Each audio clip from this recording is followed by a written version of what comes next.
Chapter presentation. He'll be fine on the mountain.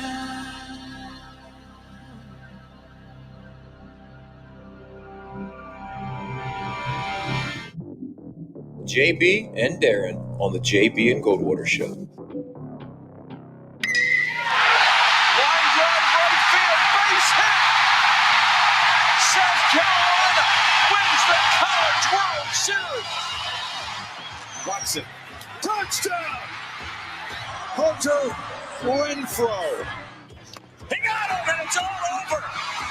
Coastal Carolina rules the roost. They win the championship. And South Carolina has won the national championship. The Critical baseball team has done it again, but this time the Bulldogs beat one of the top teams in the country. They are giant killers. Get the ball advantage. He does.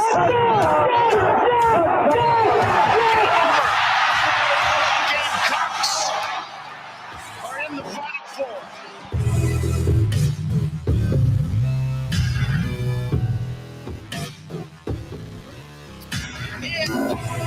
All right, greetings and a good Thursday afternoon, and welcome aboard the JB and Goldwater Show, live, loud, and online, and very proudly presented by Motley Rice, driven by Stokes Volkswagen, and today brought to you in part by our friends at iHelp Consulting. iHelp Consulting. How can I help you? iHelpConsulting.com. If you're a business owner, ask yourself that question. You can save a bunch of money by calling Daniel and his team. They'll have a quick consult. If there's money to be saved, that's how you pay them. But it's an easy conversation. It's an easy road to travel. If you were trying to keep some money in the bank account, I Help Consulting. We're here till 2 o'clock today, as we generally always are. It's a full boat. The Share Healthcare chat lines are open. You can jump into those. Marion's in. Hey, Marion. Hey, Tyler. And hey, David. Make sure you follow us on social media at JB and Goldwater, individually at Sports Media JB, and at Darren Goldwater. Coming up here at about 12:30, it'll be Scott Glaze. Scott going to recap what we saw here in the Palmetto State last weekend, the RBC Heritage. Jordan Spieth survived, of course, in a one-hole playoff. It was a great tournament, and it ended on Easter Sunday. So we'll talk to him about that and some of the other happenings in the golf world. There is a deflection. We've got one, I think he was like 146th or something in the money list, who is committed to this Saudi league, and his name has escaped me now. I can't remember his name, but we'll get into some of that. It'll be an interesting follow for a multitude of reasons. I think he last year made like $36,000 or something on the tour, like not much money comparatively to what all these professional golfers are making. But he's seemingly going to sign a big deal to just go play over there. But nobody knows his name, but he's going to make a bunch of money. So it'll be an interesting follow, right? That's what I'd do if no one knew my name too. Yeah. Make my money. Right, man. Well, that's kind of what we talked about a couple of months ago when this first popped up, Darren. That was kind of our thought. It was, a lot of these PGA Tour guys who have made their mark on tour and they've made a bunch of money. Yes, it might be intriguing to jump at a $30 million salary or something like that. But at the same time, I mean, they're okay. It was more along the lines of maybe somebody trying to save their career, or as we talked about, somebody who's kind of just getting started that just can't quite kick it into gear. Yep. But it's like, okay, I'll give up a lifetime ban on tour to go get rich quick. Yeah. Somebody was going to do it. So somebody's done it, I guess. And so we'll get into some of that. Collyn Taylor is going to be here a little after 1 o'clock, and we will look at some offseason stuff with football, some of the main position battles. He's got a write-up on it now on Gamecock Central, and then we'll try to get word on what's going to happen this summer. I know Spencer Rattler has a couple of trainers and a training facility that he frequents out west. Will he be staying in Columbia? Summer's very important for quarterbacks and wide receivers and things like that. They try to get all these guys together and go out there and throw around a bunch. And so what does it look like for Spencer Rattler and the rest of that quarterback room? How will they prepare for the season now that spring is over? And then we're also going to talk some baseball with Collyn. Gamecocks escaped Winthrop last night with a victory. Got some injuries to deal with, but maybe starting to answer some questions as the stretch run is upon us. I want to get his number. What is the number for South Carolina win total-wise to feel comfortable about qualifying for the postseason. So we'll have a good conversation with Collyn. And then Cory McCartney will wrap things up today around 1:30. We'll get into some baseball. Braves drop the series to the Dodgers. We'll look into that and elsewhere across the landscape of the sport. Jay Wright is retiring, certainly going to discuss it. And Mike Tyson punched some drunk who was annoying him on a plane last night as he was trying to depart San Francisco, which apparently he did not end up doing. He just got up and walked out or walked off the plane. And this guy's got a couple of bumps and bruises to talk about for the rest of his life because he wouldn't stay out of Mike Tyson's ear. I don't know what he said, Darren, but he did get punched in the face. We saw the pictures. Even if you're sober, but I'll go with the original thought. If you're drunk, don't annoy Mike Tyson. If you're on a plane and he's cool to you like he was at the beginning, right, and then he says, calm down. It's Mike Tyson. What do you think's going to happen? I haven't seen one person who faults Mike. This guy got punched in the face, and there's not a single person who faults Mike Tyson. He smashed him. He left him bloody. He wasn't too bloody. It didn't look like he was that badly hurt because it did look like he was that intoxicated. But good for Mike. He made his point. He said, shut up. After a while, he shut him up, and he said, I'll go find my route from San Francisco wherever I'm going a different way. Because he obviously wasn't going to be let to stay on the plane. So he made his point. Now he'll go figure out another route. Well, I think he backed up one of the great quotes I've ever heard, and it was Mike Tyson that said it years ago. It's all fun and games till you get punched in the face. And, he was referencing people on social media and stuff like that just yap away and think they can say whatever they want to say. But would you really say that to someone's face? Well, this guy was brave enough to do it. I'm not sure what he was actually saying, but, he was a young buck who thought that, like a lot of young kids do. I was there once. Darren, you probably were too. We say whatever we want to say and we'll get away with it because you can't do anything to me. Well, some people can. And I'm so happy that he did it. Hopefully this kid learned a lesson and hopefully he spreads the news that sometimes you're going to get punched in the face when you act like a jerk. That's the old school way of doing things. Especially when you act like a jerk to Mike Tyson. Like, I'm probably not punching you in the face, nor are you scared of me if I do. Don't act like a jerk to Mike Tyson. That punch is going to hurt. Yeah, dude. That was honestly pretty funny news to see here just a little while ago. So, all right, to the Share Healthcare chat lines we go. Marion, I didn't know that you had a postal route. That's fantastic. We appreciate you carrying us around with you daily. And we hope you enjoy the program as always. We see you in here often. So that's really cool. Thank you. Greg, yeah, the Evan Stone catch in center field last night was a dandy. I don't know if it made the Sports Center top 10 or not, but I did see the catch, and that was something. Craig also says Matthew Becker, who got to save his fourth of the season in the Carolina baseball game last night, is the second best pitcher, and it's not close. That kid has got the stuff.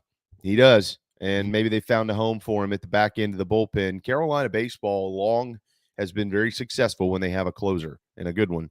And maybe that's where he's going to be at the end of it there. Adam says, I just want to say it's quite a huge difference for Gamecock men's basketball under Lamont Paris, under Frank Martin. The Big Spur and Gamecock Central could get all the info. Under this new staff, we get no info. Well, that might be true, Adam. I don't know, but I will say that it's a new staff, and I don't know how much info there really is to give right now. I think that, they're still trying to get their plan in place as to how they're going to attack a bunch of the stuff like recruiting and scheduling and all those type things. I just don't know that there's a lot of information to be had just yet. And if there is, then you're right. It's been pretty tight-lipped. And remember how sources work. Just think about that for a second. Sources are in relationships get developed over time. You learn who you can and can't trust with certain information. That's just kind of how it works. And Frank Martin had relationships. And the news that you kept getting about Martin, there was so much going on. It was more than just what's going on the basketball court. There was just so much extra stuff there. So there was more to actually report on. Right now, the staff's just trying to get some players on board. I mean, you're watching other teams land transfers and be in the mix for transfers, and they got to get going. I mean, plain and simple, they got to get going. There's no news, right? Because these guys got to get busy and start catching up. Yeah, Yeah, they're out trying to land players right now and reestablish relationships or establish relationships. I caught wind of some stuff at the end of last week regarding a very high profile player, and their Carolina's got a chance to land a big fish. I don't know if they'll land him or not. I think that there are some external factors working to try to get this thing figured out. It's not my. I'm all I'm saying is I caught wind of some information. I'm not gonna. I don't think it's appropriate to go much deeper than that because you just don't know how truthful the info that I received is. I believe a lot of it is pretty factual, but there could be some misses here and there. And then also, if this young man decides to make a splash and dive in head first to Gamecock basketball, that'll be his decision to announce it. So, or on his own platform. So we'll wait to see what happens there. But yeah, it's certainly been quiet thus far with hoops. Speaking of which, Jay Wright has announced his retirement seemingly out of nowhere, and they already have a replacement in place at Villanova. This was a well-oiled operation, Darren, to get this sucker done and over. I mean, retired. Here's the coach. We move on. The reports are that there were beginning to be some whispers about his future, and he wanted to go ahead and get out in front of it. So he called a team meeting, let them know what was going to happen, and then that's when the word got out. Don't have much of a reaction outside of the fact Jay Wright has been one of the best basketball coaches in the land for a long time. He is a Hall of Famer with a couple of national championships to his name. Every coach that has spoken on public record that I have seen has gushed over Jay Wright as a human being before even getting to the basketball side. So I love seeing that. I would say that the if you want to call it a take, Darren, or my thought is, this is just purely my opinion and speculation. I think that, and this is not me hammering where sports are in college, the NIL or the transfer portal or anything like that. I'm not saying that it's bad. I am saying there needs to be some tweaks and adjustments and just some natural leadership. I think we probably all agree with that. But I do think that the generation of coaches that we have watched consistently for the last 20 or 30 years, and now I'm talking Roy Williams, Jay Wright, Jim Boeheim. I mean, you could go on, but those are the ones that pretty much always stick out, I would say. I think many of them are getting to a point. First of all, they're financially set. All right, they don't need money. They have all won national championships. They've all been unbelievably successful. And I would venture a guess, if you talk to them behind closed doors, they would probably say they're tired and worn out. And I would think that these changes in the sport have probably contributed to that. Now, am I saying that they hate it, or I don't know what their opinion is, but when change comes sometimes in anything, business, life, sports, you see people that are accustomed to doing something one way start to kind of filter themselves out. And I just have a gut feeling that maybe some of the change that we've seen over the last couple of years maybe has sped up the timeline for some of these guys who just aren't interested in doing a lot of that. We've talked about this now for 2 years, when we saw NIL coming before it even happened, and when the transfer portal started opening up. We talked about it first on the football side, and then more on the basketball side when news about Roy Williams came out, and then Mike Krzyzewski came out, and the thought of, is Jim Boeheim next? And you can still speculate, is he going to be next? Because no one did see this Jay Wright thing happening. But yeah, it's different. I don't know if that's the reason Jay Wright has decided now to step away. He hasn't given any type of real public comment to this point, at least that I've seen. Yeah. But we've talked about it at length, because it's true. It is a lot different now. And not all coaches want to deal with this. You're going to see coaches in college football get out of the game, go to the NFL or do something different, because they don't want to deal with it. You're going to see college basketball coaches get out of the game because they don't want to deal with it. It's not just change, right? I mean, you can adapt to change if you want to adapt to change. It's not just that. It's a fundamental difference in how they've operated for years. The surprising thing here is that Jay Wright's only 60. So the other guys that we've talked about are older. Coach K's older. Roy Williams is older. Jay Wright's 60 years old. So this one kind of jumps up and says, "Oh, hang on," because as many have written, Seth Davis in particular, when some of the beacons of the game stepped away, Jay Wright was largely looked at because of the type of person that he is and the leader that he could be. He was looked at as the next guy to kind of carry that baton of, hey, I'm the basketball coach in charge. I'm one of the faces of the sport of college basketball. And then he just abruptly steps down. So it took a lot of people by surprise. And now I think it's very fair to say that the changes in the game could have influenced that. And I think we're going to keep seeing it because it's very different than it was. And if you don't want to change to that way, it's not just adapting. Like I said, it's a fundamental difference in everything, how you're doing everything. So you're going to see more of this. Yeah. And not just in basketball. I mean, everywhere. I mean, I almost wonder, I think it'd be silly to think that it will be anytime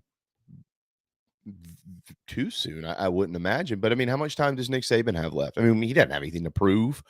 He's got plenty of money. He's probably got $400 or $500 million shoved in a locker somewhere, right? I mean, you would like to think he does. I mean, it's crazy how much money these guys have made. They've given everything to the sport. I mean, what else does he need? What else does he want? Maybe there's personal things he wants to I don't know, break some records that are out there or something, who knows, or it's just for the love of coaching and he's just going to coach until he doesn't love it anymore. But I think you're going to see, I mean, just this week here locally where we are, 2 guys on the College Charleston baseball team have just up and entered the transfer portal. Like they have 20 games left in the regular season. The Cougars are the top team in the CAA and they're just leaving, like gone. That's exhausting for coaches. I mean, how do you there's no way to guard against it. And at least with the rules that we have now. And again, I'm not necessarily wanting to have a conversation about all the rules because that's going to take up 2 hours of our program that we don't have. It's more along the lines of coaches some of them I think are getting to that point, Darren, like you said, where fundamental differences and changes in the sport just have them to a point where it's like, I just don't need it anymore. And I wish everybody the best. I hope it all works out for everybody. I'll always be a fan and I'll always love you. But personally, I'm going to go spend time with my kids and travel and do whatever I want to do. And I don't want to be in this meat grinder anymore. I'll say this, tip of the cap to Jay Wright, because he is walking away at a point where he can enjoy however much longer. He's 60, right? He's a healthy, as far as we know, healthy 60-year-old guy with a family, right? A grown family.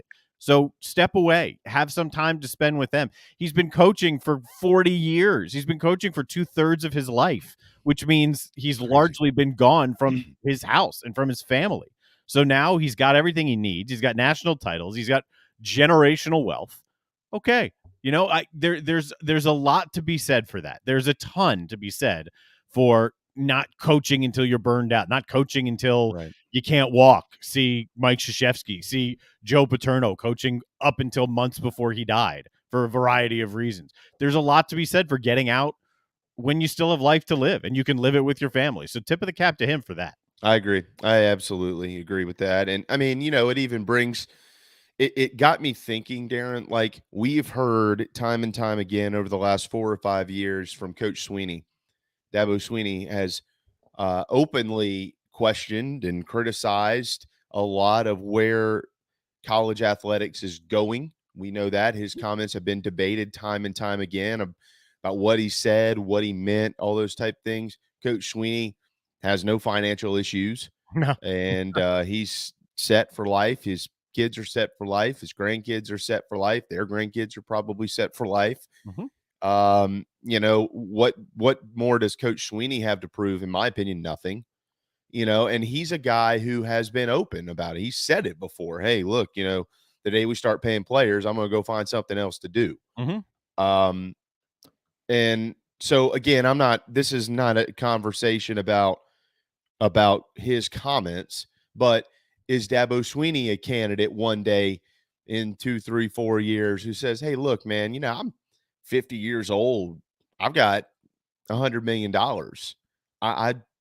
I love Clemson. I love the kids. I love football, but I don't love this 24/7 meat grinder that I'm living in anymore. And I'd like to go spend some time in a mountain house or on the islands or whatever and watch it on TV. I mean, I'll tell you this. I would do that right now. I would say I got how much money in my bank account? $100 million bucks.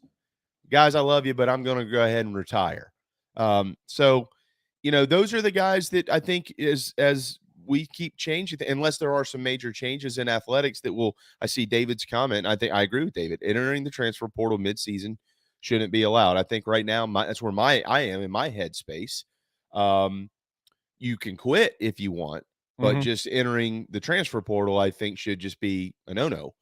So, yeah, I mean, there's a generation of guys, I think, over the next 2 or 3 years, we're probably going to have some more eyebrow-raising type moments where we go, so who's stepping out? Why? They've got 20 good years left. Well, they don't want to do it anymore. Yeah, I don't think we're 2, 3, 4 years from Dabo, but he's 52 now, right about that. So, Okay, yeah. 10? Sure. I mean, there's no way I could sit here and say I don't think that's going to happen, because throw in the conversation we're having now with the conversation that we just got through having in the football coaching search carousel. I mean, money talks. Guys are gonna up and walk to places you never would have thought, and it's going to keep happening. The precedent has been set and reset now. So combine these two things together, and you're going to see coaching moves, I think, more often and more surprising than we're kind of used to seeing them, at least over the last 10, 20 years. I mean, you're going to see big shakeup type moves, and you're going to see guys who say, you know what, I'm good. I'm good. I've had my run. And it will boil down, like it always does when it comes to a coach and a decision. What's in their heart? What's in their head? What are their goals? Have they accomplished everything they want? Is there more? Is that fire still burning of needing to prove something to themselves? Or, hey man, I've accomplished everything I've accomplished. I'm good. Let's go do something else. That's the fundamental bottom line. And it's true for, am I good here? Do I want another, challenge over there? Or do I want to stick it here for another challenge, or just go hang at the beach with the family? I mean, we're going to see more of it. I firmly believe we'll see more of it. Yeah, it is a meat grind. I mean, I've talked to I've talked to a couple of college football coaches. I've talked to a couple of college baseball coaches. I don't think I've ever had a conversation with a college basketball coach, but there is no off day. No. I mean, I even had one mention to me, like, I love what Shane Beamer has brought to South Carolina. Coach Spurrier used to do the same thing. Dabo Swinney does it. There's a lot of coaches out there who basically mandate that there are certain times right after the season, right after spring practice, you can't do anything in this building. We're locking the building. You're not even allowed in it. You got to take your family. You've got a week. You got 10 days. You got to get out of here. And but with that said, I've had a college football coach tell me, I got a call while sitting on the beach that so-and-so is leaving the program. And it's like, here I am. I'm just trying to get out for a little while and enjoy my children. I'm throwing the football with them on the beach. And one of my star players has decided that he doesn't want to be here anymore. And I can't even go see him face to face to talk about it before he announces that decision. I'm a 6-hour plane ride away, and there's no way for me to do that. Hey, can you hold off? I'll be home in 5 days. No. I mean, it's Looney Tunes stuff, but that's the world we live in, and these guys are well compensated. So I guess there's a part of us, right, that says we'll deal with it. And you're making $5-10 million a year, but some of them, again, they get to a financial spot where they don't need to do that anymore, and they say, the hell with it. Yeah, it's part of the job, and it's always been a challenging, that's underselling it, field. The most common conversation I've had with coaches through 20 years of broadcasting, the most common conversation has always been the conversation of me telling a coach, you're nuts for being a coach, because I mean, you're getting paid and hired and fired on the backs of 18-year-olds, and coaches looking at me and saying you're insane for being a broadcaster, because it's the same. While the pressures are different, the likelihood of success and then immediate failure and bouncing around, there are similarities in there. I mean, So now you're adding in the NIL and the transfer portal stuff. You're adding in additional headaches on top of the pressure that they're already under. And when you talk head coaches, in many ways, the pressure is greater because it's not about their financial situation. I've said this a lot. It's about the guys they're with, their assistants. Yeah. Their assistants, when jobs change, those are the guys that you really got to look out for. The head coach is fine. But when you're the head coach, that's added pressure. You're worrying about them. I'm fine. But to have to worry about other people, to me, that's added pressure. So that's already there. Now you're piling this stuff on. And again, that's why I think you'll see more. I do think you'll see more of this. Yeah. Or guys just jumping ship and trying to get into pro ball. Sure. There's an offseason in pro ball. You're not worried about, you don't worry about any of that stuff when you're in the NFL or you're in Major League Baseball. I mean, they were in spring training and Brian Snicker was informed in an interview that Freddie Freeman was gone. I mean, that's not his job to worry about it. You got a guy in the front office that does that stuff, and you just coach. You just go out there and coach or manage or whatever you do. And so we'll see. But yeah, there's changes coming. There probably need to be changes coming in college sports to prevent losing some of the good ones. But that's where it's going right now, I think. And that's not the only reason I'm saying that Jay Wright is retiring. Jay Wright just might be retiring because he wants to retire, period. Yeah. At the end, there's nothing else to it. But I think if you could, there's probably going to be, Darren, down the road, there will be like a 30 for 30 or something where you're going to have all of these coaching legends brought into a room and somebody is going to get, once the dust settles, you get all these rules ironed out at some point in time, you get some real leadership in college athletics, things maybe kind of find more of a happy medium. You will probably have guys open up a little bit more about how things changed so rapidly while they were still in the sport and how, if it did, it influenced their decision to step down, move along, or whatever the case was. And I think that'll be really interesting because I wish we could do it now because I think a lot of these people are so valuable, but they're not going to step in the middle of it right now. They're just going to move on. I think you're going to see it soon. I think you're going to see things like that from Coach Krzyzewski and from Roy Williams. And it wouldn't shock me if you see stuff like that from Jay Wright. I think you're going to see coaches, once they step away, they're not going to say it before that, because then you're going to have like the Spurrier thing in South Carolina. Well, I think I'll be here for a couple more, and then you're losing everyone. So it won't be then. But once the guys are out, I think you're going to start seeing them talk pretty quickly. I think we're going to start hearing it very soon.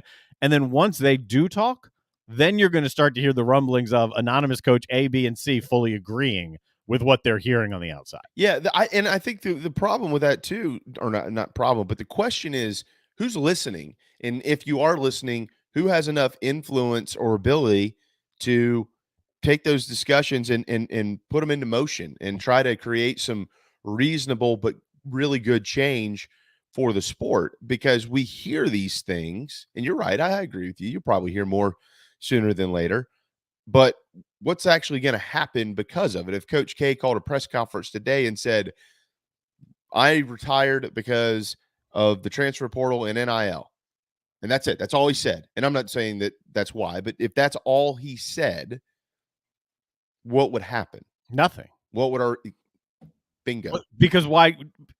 Because them saying that doesn't mean things have to change. They're out. Like, they've already said, don't want to deal with it, if that's the case. Because so there's no impetus to change at all if a guy who's retired or steps away says, this is why I did it. Okay, thanks for letting me know. Next. What's the next topic? Right, exactly. It would take, if you had a commissioner, you would be able to say, okay, well, y'all are the guys who are coaching. We don't want to lose good people in this sport for all these young men and young women. How can we fix this? But we don't have that. No. So that's where it is. Hats off to Jay Wright for an exceptional career. It's really sad what we've seen, though, I think, in the last couple of years. I sure am going to miss watching Jay Wright, Roy Williams, and Mike Krzyzewski coach basketball. I'm glad that we got to see them for so long do what they did, and we'll all be able to tell our grandkids one day that we got to see it. It just stinks that we don't get to see it anymore, and don't blame them. They'll probably be on an island sometime soon. Maybe buying one. Together. Maybe the island of palms, in fact. The whole palms. Yeah, well, Roy Williams is down here all the time. Yeah, that could happen. Maybe he'll have. Matter of fact, I feel like Jay Wright. Am I wrong about? Have you heard this before? He's definitely been here. Yeah, I know he's been here. I don't know if he has a house or not. Yeah, he's definitely been here. All right. Yeah. Well, we'll keep our eyes on the real estate market. It is 12:29 on a gorgeous Thursday afternoon. What a wonderful week of weather. This has been just fantastic. Got to hit a timeout, though, when we return. Speaking of good weather, I bet the course is booked solid out at Stono Ferry. Scott Glaze is the golf pro there. He'll pop in right here on the JB and Goldwater Show. This is Mike Mizell for Stokes Volkswagen on Ashley Phosphate Road. You know what happens when you sell record numbers of new vehicles? That's right, we take in record numbers of local trades. Despite what the news is saying, quality pre-owned vehicles really aren't that hard to find. You just need to know where to look. Stokes Volkswagen on Ashley Phosphate and on the web at stokesvw.com. We've got over 1,200 pre-owned cars, trucks, SUVs, and all at a fraction of the price when new. Every vehicle has been inspected and reconditioned, many with the balance of factory warranty. Best of all, at Stokes Volkswagen, you don't quality pre-owned vehicle, and we'll take any trade in any condition, even if you owe thousands more than it's worth. Don't forget, we'll buy your car even if you don't buy a car from us. You're going to love our pre-owned selection, I guarantee it. So come see us today at Stokes Volkswagen on Ashley Phosphate or stokesvw.com. Peace and love at Stokes VW. Negative trade equity financed a new loan subject to lender approval. People don't like to get stuck in traffic, stuck in the mud, stuck at work, and two others you probably don't think much about. Stuck with a big medical bill or stuck with a healthcare program that doesn't fit who you are. Experience true medical freedom with Share Healthcare. More affordable, more options, user-friendly, and biblically sound. You can join right now. Explore a new way to show you care with Share Healthcare. Join us today at sharehealthcare.com. sharehealthcare.com. Wando Power Equipment, the trusted home of Hustler zero-turn residential and commercial mowers. There is nobody more trusted in South Carolina than our friends from Wando Power Equipment. They've been providing elite commercial and residential service for over 30 years. Landscape Services have turned to their selection of Hustler zero-turn mowers like the Raptor. Bigger, stronger, faster, and the most durable Raptor Hustler has ever designed. Located on Daniel Island and online at wandopower.com. Wando Power Equipment, owned by the Price family, the home of Hustler zero-turn mowers, rentals, service, and specializing in family and friendship. It's the best time of the year on the sports calendar, and there's no better place to soak it all in than your spring headquarters. Dog and Duck, with 3 area locations in Bell Hall, Park West, and Clemens Ferry Road. Until May, $5 pints of Wicked Weed Brews and Devil's Backbone. Again, until May. Patio seating, happy hour daily, family bingo on Monday, the Duck Truck Double Burger every Wednesday, rib night on Friday. It's the place to be for the best wings in town, the best sports everywhere you look. Dog and Duck, 3 area locations, Bell Hall, Park West, and Clemens Ferry Road. Motley Rice LLC is a law firm with international reach, but it hasn't lost its Carolina roots. The Motley Rice team fights every day for people harmed by products including asbestos and talc exposure, medical drugs and devices, and also catastrophic injuries and auto recalls, including dangerous Takata airbags. Motley Rice is headquartered in Mount Pleasant at 28 Bridgeside Boulevard. Visit motleyrice.com. Thank you, Motley Rice, for supporting the JB and Goldwater Show and the Big Gamecock Preview Show. Okay, what's going on today, huh? Anything to talk about? All right, greetings and a good Monday afternoon. Greetings and a good Tuesday afternoon. Greetings and a good Wednesday afternoon, and welcome aboard. All right, greetings and a good Thursday afternoon. Greetings and a good Friday afternoon, and welcome aboard.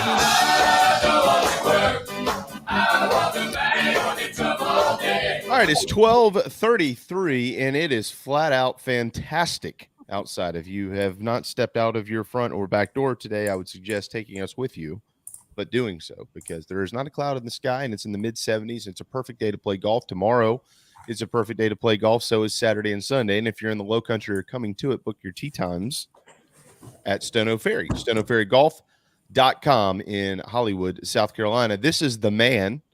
He's also the golf pro, Scott Glaze, joining us about an hour early. He's got some things to do this afternoon, but he was kind enough to jump in during lunch. What's up, brother?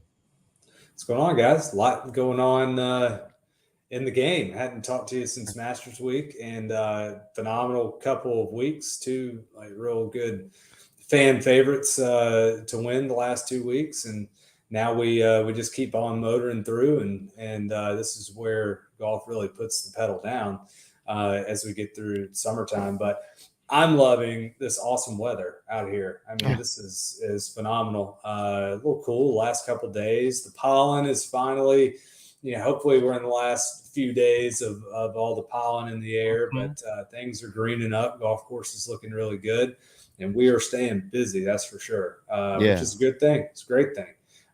But if you want to make a tee time, make sure you need to have a little foresight if you want to come out to the golf course for sure.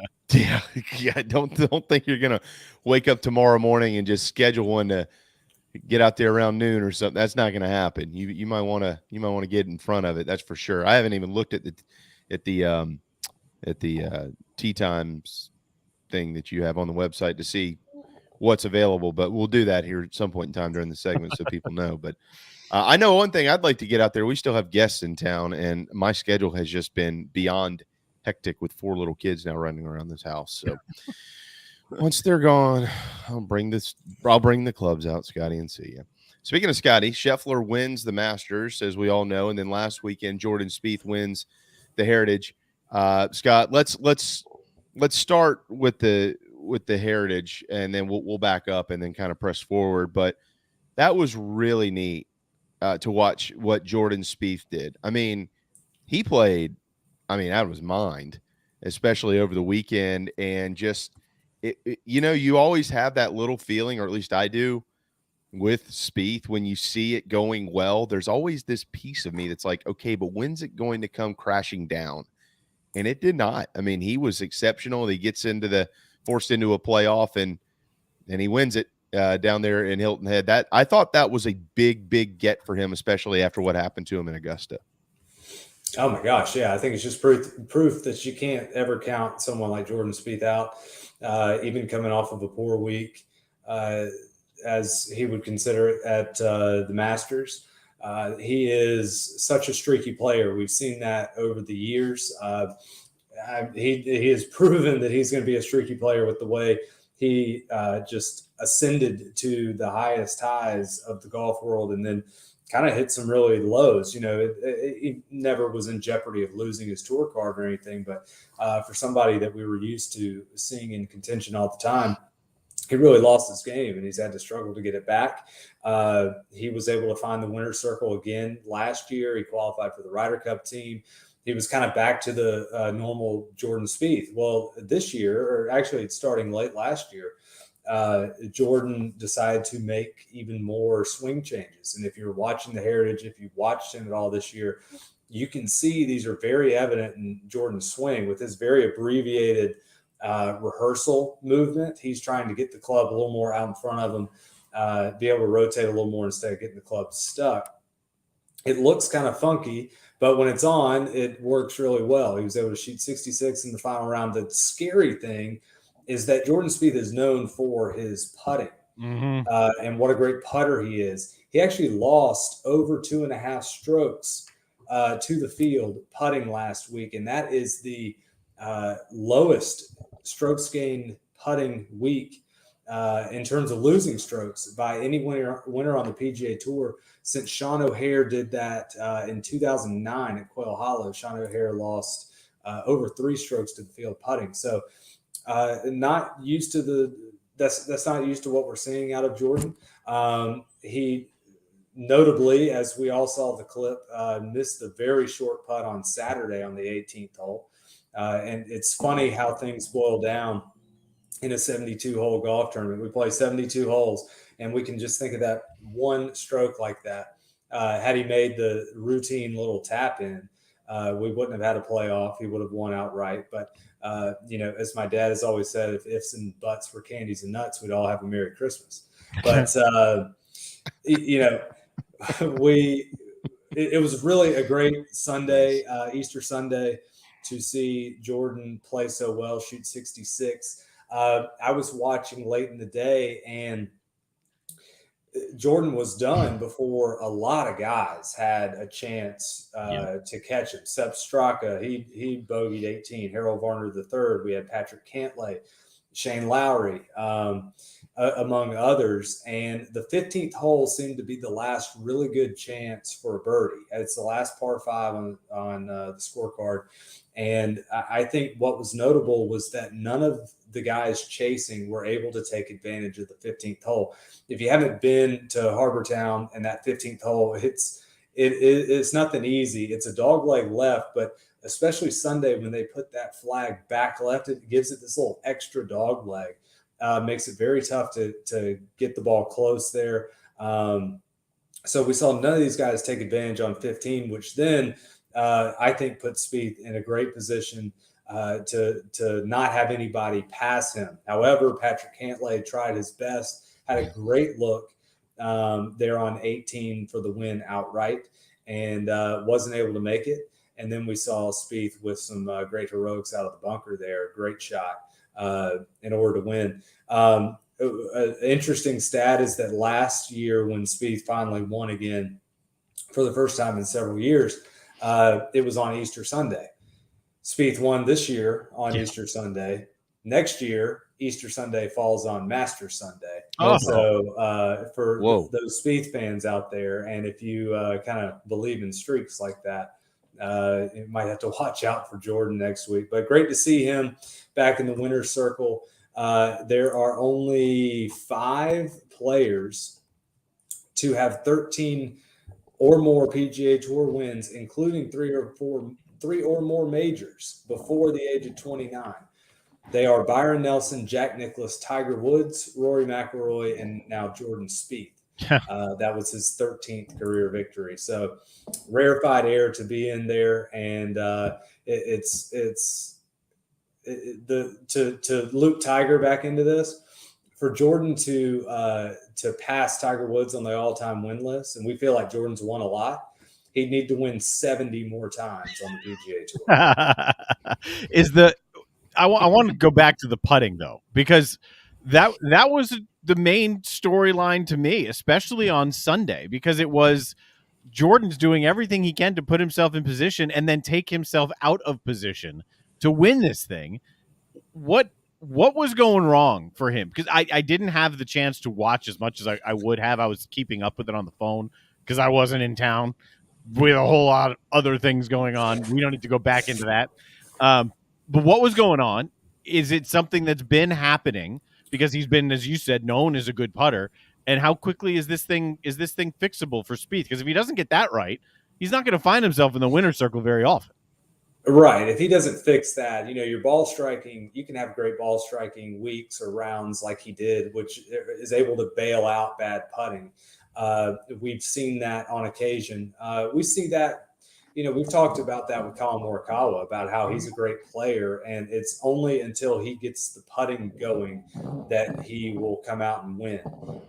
He's very poor statistically in putting. Jordan Spieth usually is not.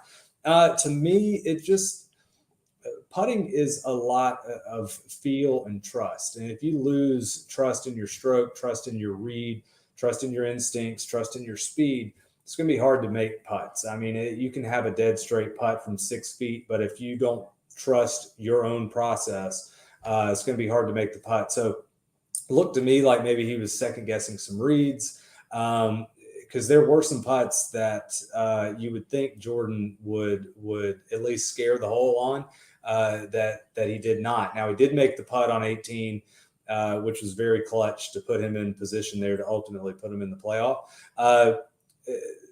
But that goes hand in hand with somebody who's so streaky as Jordan. You're going to have these peaks and valleys. I think he'll be able to find it.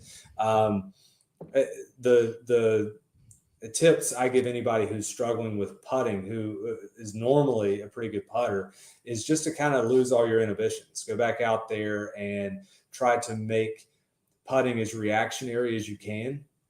It's hard to do. And if you think about golf is the least reactionary sport that we have. Every other sport, you react to what happens to you.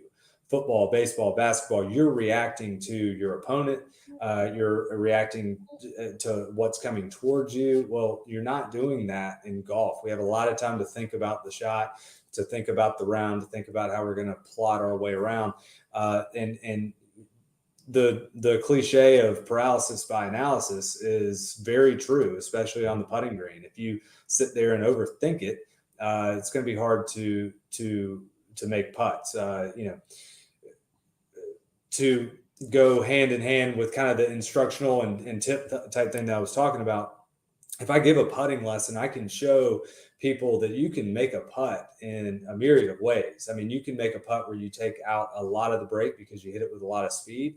You can make a putt where the ball barely drips over the edge and you take you hit the perfect speed for the ball to drip over the edge, but it takes a lot more break. So you have those two extremes, and then everything in between is a way to make that putt. So you have to fully commit to your speed and your line. Just does not seem like Jordan's doing that right now. At least he was not last week at the Heritage. So hopefully, and I think Jordan is someone who can do this, is just to kind of shake it all off, go back to kind of being a kid on the putting green and just seeing it and hitting it. And it's amazing when you start to do that, when you start to simplify it and make it a little more reactionary, how many more putts you'll start to make. Scott Glaze, Stono Ferry Golf, stonoferrygolf.com to book your tee times in beautiful Hollywood, South Carolina. Meredith, everybody knows Meredith Taylor chimed in on the chat lines here. Best thing that could have happened in Hilton Head Island is have someone like Jordan Spieth win in South Carolina. I agree with that. It's neat. You had Spieth win this year. I mean, I know that we've had, I guess, four tournaments in the last 2 years now in the state, but Mickelson won last year. So definitely some eyeballs here on our state. All right. So let's back up to the Masters. Scotty, since we haven't talked to you, Scheffler wins it, which, I mean, he was the number one player in the world, and he won it by 3 strokes at 10 under. It's been impressive to watch him play golf. It was such an authentic moment in the sport because of Scotty Scheffler, and everything that he had to say throughout the weekend, his comments post-win. It was a neat moment for a guy that is incredibly likable in golf and just in general. But the guy that finished behind him is named Rory McIlroy, and he finished at 7 under par. And I even though he didn't win it, that hole out at 18, seemingly, in addition to the fact that he was 7 under, finished second in the tournament, right? There was a lump sum of stuff there for Rory, where I think a lot of the golf world is like, maybe Rory, is this kicking him into gear? Like, we need Rory McIlroy to be good in golf, especially when Tiger's going through what he's going through. Rory can easily be the face of this sport. Scott, what'd you see out of him in Augusta, and what do you think that performance will help him do as the season moves along here? You mentioned we're kicking it into gear now. Well, it's another classic tale of Rory running out of holes. I mean, he's now, I think, in the first round, something like 35 over par, and then 68 under par in the final 3 rounds in the majors since the last one in 2014. I know, it's wild. Wow. It was, there's nothing that I hate more than a boring Masters Sunday. And I wouldn't say that Masters Sunday was boring, but when there's really no charge and drama from a lot of people, we're so used, and we have that phrase, it doesn't start until the back nine on Sunday. So we all look forward to a Masters Sunday where you have multiple guys that are maybe eagling 13 or eagling 15. Notably, we talked about the hole changes. There was not a single eagle on the 15th hole at the Masters during Masters Week, which is the first time that's happened in ages. And after the changes to that hole, it definitely made the hole a lot more difficult. But we didn't have those charges coming, mainly because Scotty Scheffler had built such a big lead and how difficult the golf course was playing. Cam Smith tried on a couple of occasions to get close, and then ultimately, as we've seen many times, imploded on number 12. But the real charge of the day was Rory. And when he came to the 15th hole and when he parred 15, that was the dagger right there. I think that Yep. ended Rory's chances. He needed to do something on 15 to keep that momentum going. Now, it was great to see him hole out on 18. Incredible shot that will go down in Masters history, especially those two back-to-back. That was amazing. Making it right on top of him. I will not comment on how CBS botched that coverage. Nick Faldo just ruining that moment. But Faldo apologized, though. He even Yeah. said along the lines of like rookie mistake, because it is. If you worked in TV, what he did, especially in golf, where you're showing so many tape shots and look live, so a lot of times you're seeing shots that are taped that you don't know are actually taped. That the one thing you can't do is what he did, and he's owned it to his credit. Are you talking about where he said something incredible has just happened? Yes, Right. yes, Right. Yeah.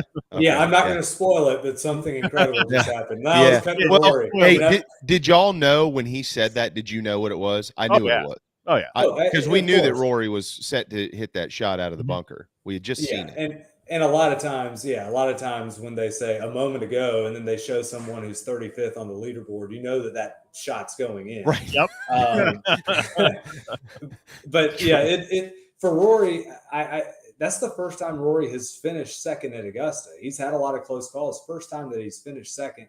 I think for Rory and going forward in upcoming Masters is that's going to be huge for him to know that he can go out and shoot that and score that way on a difficult Masters Sunday. Again, he just ran out of holes. I think somebody needs to tell him that that you only get 72 of these things. Yeah. Rory, if they were 90-hole events or even 81-hole events, 81. How many majors Rory would have.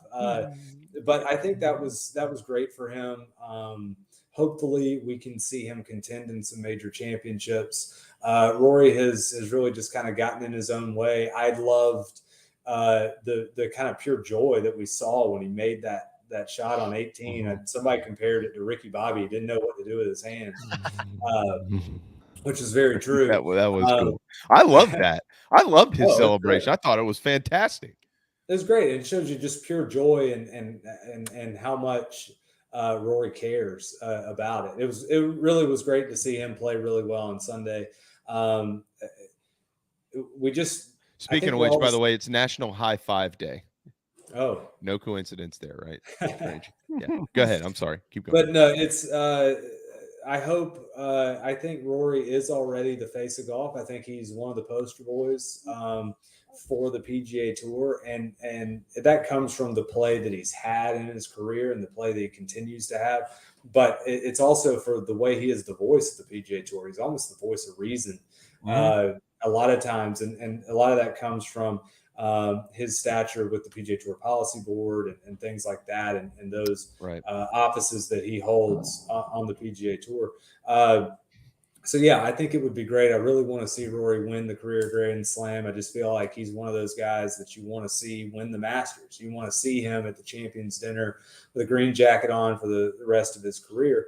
But unfortunately, golf, like any other sport, is pretty cruel. And there are a lot of guys that you would think, wow, I can't believe they didn't win a Masters. Our friend Tom Kite, one of those guys, finished second, I think, 3 times in his career. Hall of Fame golfer, was always there, always a bridesmaid, never a bride, so to speak. And so it's a cruel game, and I hope Rory can figure that out at Augusta, because before you know it, even someone with his talent, time kind of starts to pass you by. I mean, Scotty Scheffler's 25 years old. Rory's 31, about to be 32, I believe. So, yeah, but I great to see, and I think it will propel him this year. I think Rory should win this year. We're starting to see some changes to his game for the better after he went down the path of searching for more distance and changing his swing, and he reverted back off of that path. And we're starting to see those changes in a positive light for Rory.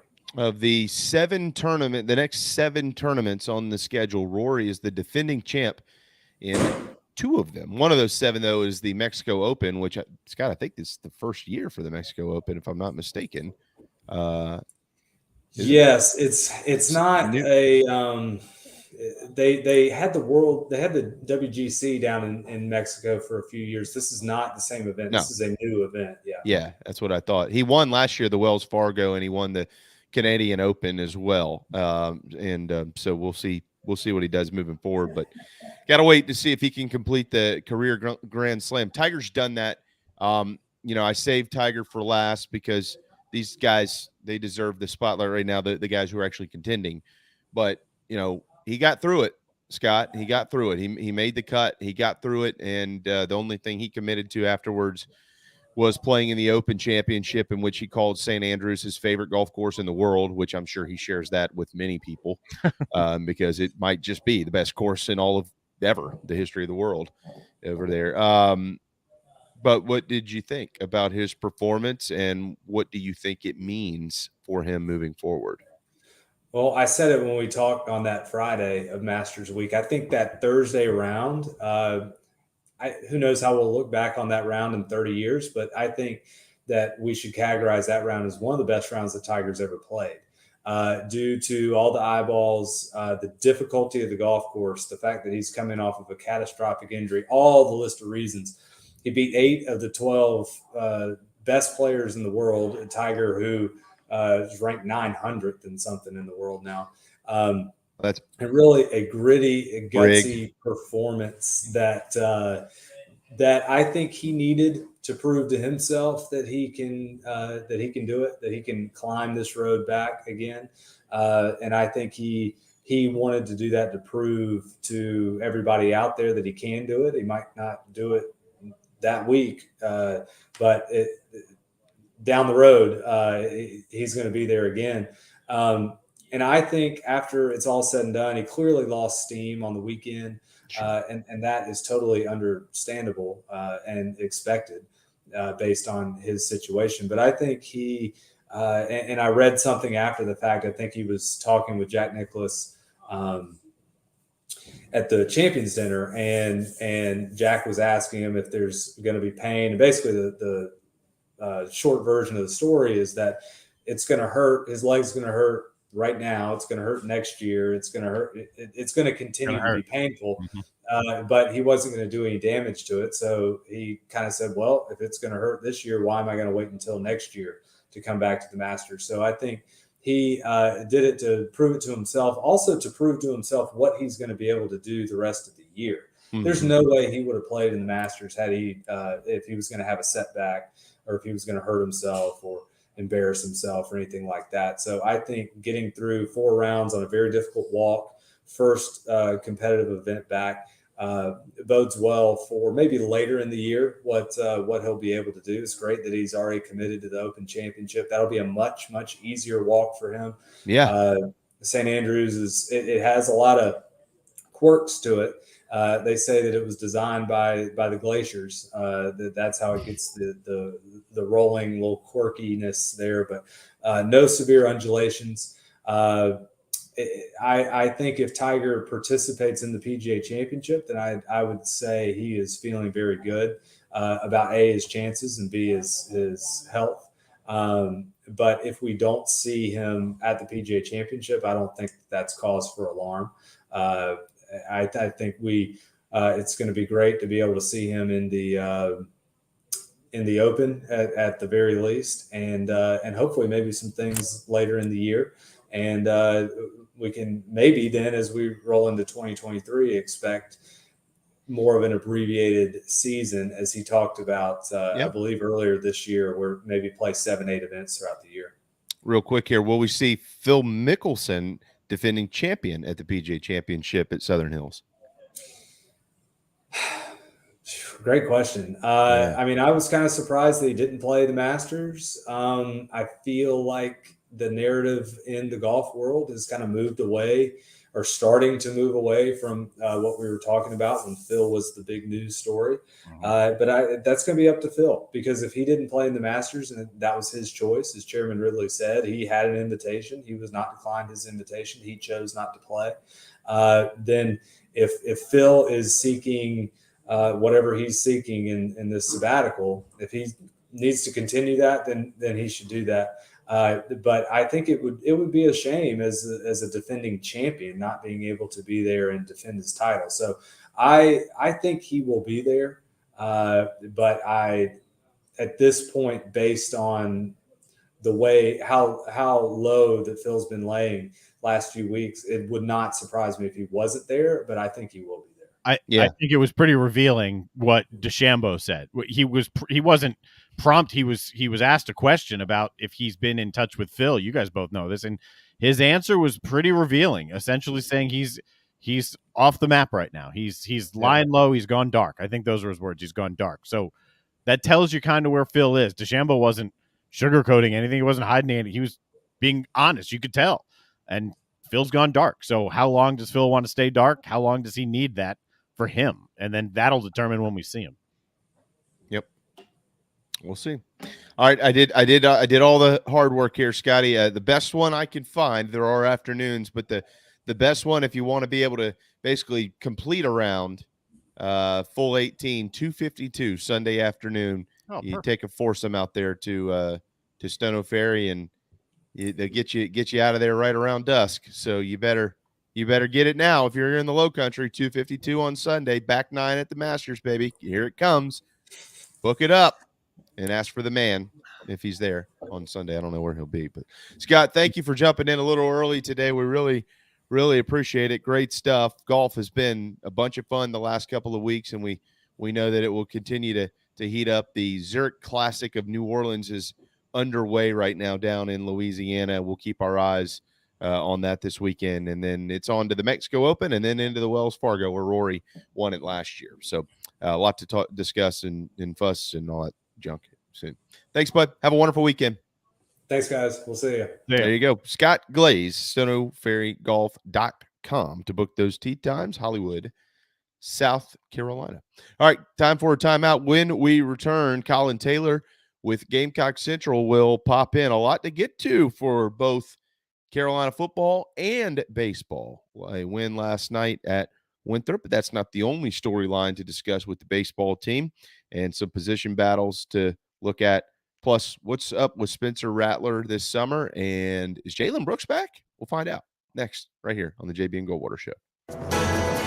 Right here in our backyard is Motley Rice LLC, a law firm that hasn't lost its Carolina roots. The Motley Rice team fights every day for South Carolinians who were injured while traveling by plane or bus, harmed by medical drugs and devices, or burdened by dangerous auto recalls, including Takata airbags. Motley Rice is headquartered in Mount Pleasant at 28 Bridgeside Boulevard. We are honored to have Motley Rice as a sponsor for the JB and Goldwater Show and the Big Gamecock Preview Show. At Patriots Point Naval and Maritime Museum, families walk in the footsteps of our nation's heroes, the brave ones who risked their lives to defend our way of life. Home to the aircraft carrier USS Yorktown, USS Laffey, and the USS Clamagore, there's more than 1 million square feet of exhibit space to roam. White Glove certified, we have several new health safety measures in place to enhance the visitor experience. Come for the day and leave feeling inspired. One of the most impressive museums in the country, located right here in Mount Pleasant. Visit patriotspoint.org for more. We'll see you soon.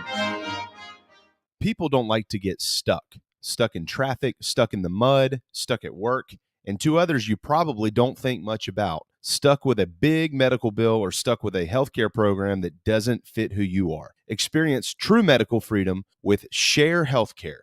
More affordable, more options, user-friendly, and biblically sound. You can join right now. Explore a new way to show you care with Share Healthcare. Join us today at sharehealthcare.com. sharehealthcare.com.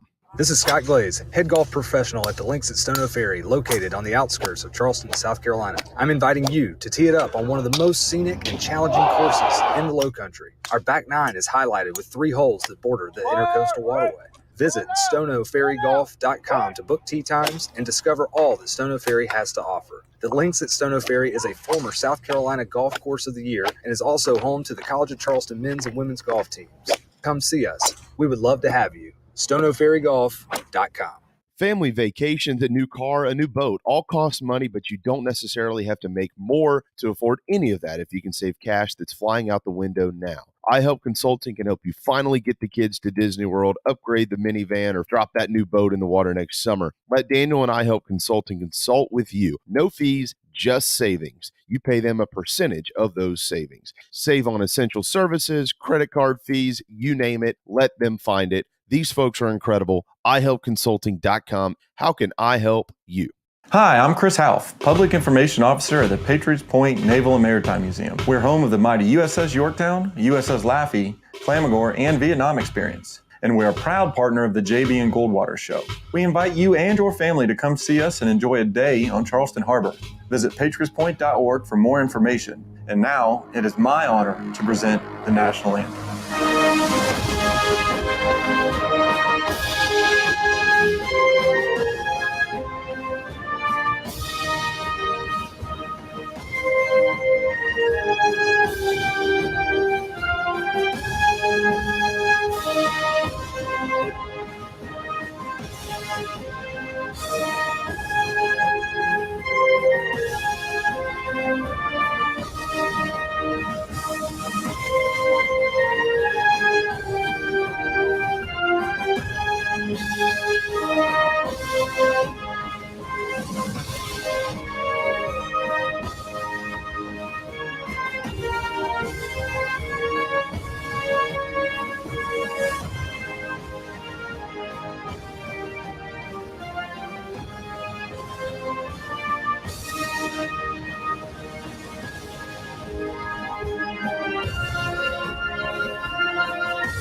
Live, loud, and online.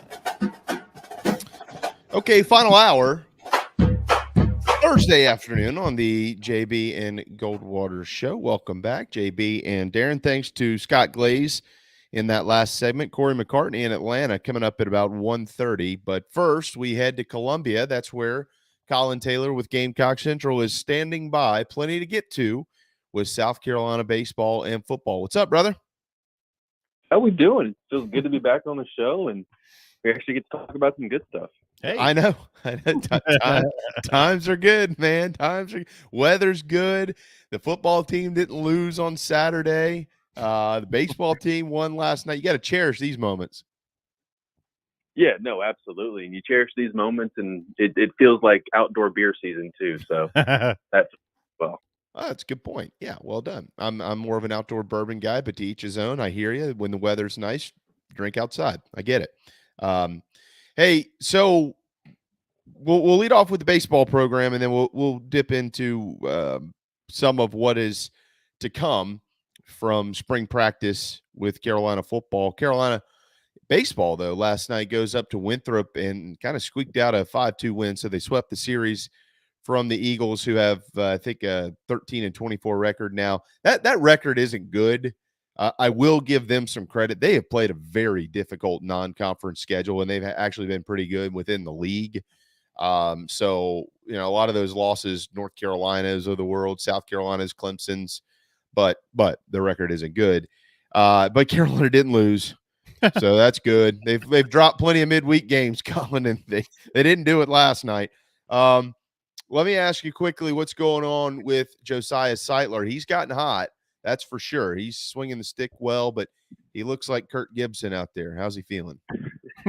Yeah, still coming along. Obviously not 100%, but he's healthy enough to hit, and that's what they need him right now. And I mean, at this point, he's dealing with so much from the elbow that's kept him from pitching to now the ankle. He's healthy enough to hit, and that's really the only thing that matters at this point. And you're going to kind of have to make do with whatever else you have in the outfield right now. Yeah, well, I mean, you got him. Kevin Madden's still banged up. What are you hearing on him? Yeah, I mean, it's kind of the same thing, is that it's a slow road getting back to where he's able to throw like he needs to at third base. So I think you'll see similar situations.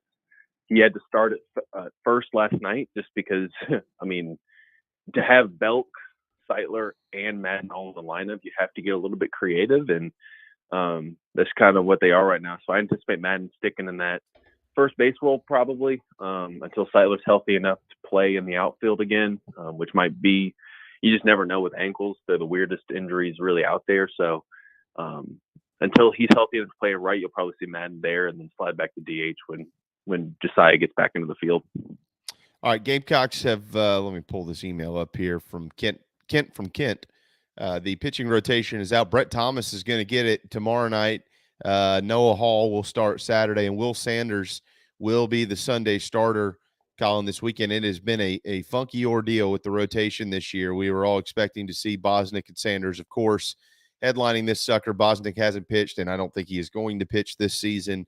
Sanders will wrap it up on Sunday. Noah Hall, though, has been throwing very well. He's kind of found himself, and boy, did they need that. With that said, Collyn, Gamecocks are 6-3 in their last 9 games. Things are going better. That includes a series win over, at the time, 25th ranked Ole Miss inside of Founders Park. That also includes a blowout victory up in Charlotte over North Carolina some 15 days ago. Matthew Becker came in last night, through 11 pitches, got 3 strikeouts and a save opportunity. It's his 4th save of the year. Collyn, you've been covering Carolina baseball a long time. When they have a closer, they seemingly are pretty good. Do they have a closer now? Is this the new role for Matthew Becker? Yeah, I think so. And it's not necessarily come in the 9th inning and get 3 outs and be done with it. I mean, you saw them use him. I mean, he had to go however many innings against Ole Miss on, I guess it'd be Saturday or Friday night, and then again, obviously, on Saturday to close things out. So they're going to use him. If you move him from the rotation, you have to pretty much use him twice in a weekend, and I think you're going to see that. And the issue South Carolina's had in SEC play have largely come because the bullpen's faltered when they've lost those close games. So, that's right. Yeah, I think that they have a closer in Matthew Becker, and he's a confident kid. He's a kid that, for the most part, throws strikes with a really good breaking ball. And if you can get consistent performance out of him, you feel really good about that back end of the bullpen. If you get 6 or 7 innings from your Halls and Sanders of the world, to feel good about winning on games 2 and 3 of a series. Yeah, I'm with you there. Been around this program a long time. Coach Tanner, Coach Holbrook kind of had some of this in him as well, but Coach Tanner was notorious for it. He would find 2 guys, especially in their better seasons, and he'd worry about winning today. If he'd find a setup guy, he'd find a closer, and then he did his damnedest to try to get him in there starting in about the 6th or the 7th inning and shorten that ball game as much as he possibly could. And it seems like that's kind of the model that Coach King is shifting to here, Collyn, where, as you just mentioned a moment ago, if it's the 8th inning, if there's an out left to get in the 7th, they're just not going to be scared to do it. They'll go ahead and make the change, go to Becker. If it takes 2+ to get a save, fine. Ideally, they like to keep him in there in an inning so they can bring him back to pitch the next day, which would be better. But at the end of the day, they got to win the games that they're playing in. They can't keep worrying about games 2 and games 3 and what are they going to have when they get there. If you don't win that game that you're in, tomorrow ain't going to matter as much. Yeah, and I mean, at this point in the season, I think last night got them to 2 games above 500. There's 3 games below 500 in the SEC. You got no room for error if you want to be playing in June. I mean, absolutely no room for error. And Kingston's even said that. So, yeah, the fact that they have to win, I mean, you got to worry about, like you said, game 1 during game 1. And, you just got to find a win and stack wins and series wins, because if not, you're going to be on the outside looking in, and then you have to start asking yourself some tougher questions. So you really need to find ways to do it. I think that I like the formula that they have right now from a pitching standpoint. It's probably the best available formula right now. Yep. Just pitching backwards, but it's just what you got to do to win games right now, because you feel good about Hall and you feel good about Sanders, and you figure it out in the other game. I've said this time and time again, Collyn. I'm peeking at it for the sake of conversation, but this program is so proud, and it's insulting that we have to, in mid-April, look at RPI numbers for Gamecock baseball. That should never be the case. This team shouldn't even have to worry. Who gives a damn what the RPI is? Look at the record, bub. That's generally what it comes down to. But right now, the record is not impressive. At 19 and 17, the strength of schedule is they've played a top 5, top 10 type schedule thus far this year, Collyn. So you just said, they got to win games or they're going to be on the outside looking in.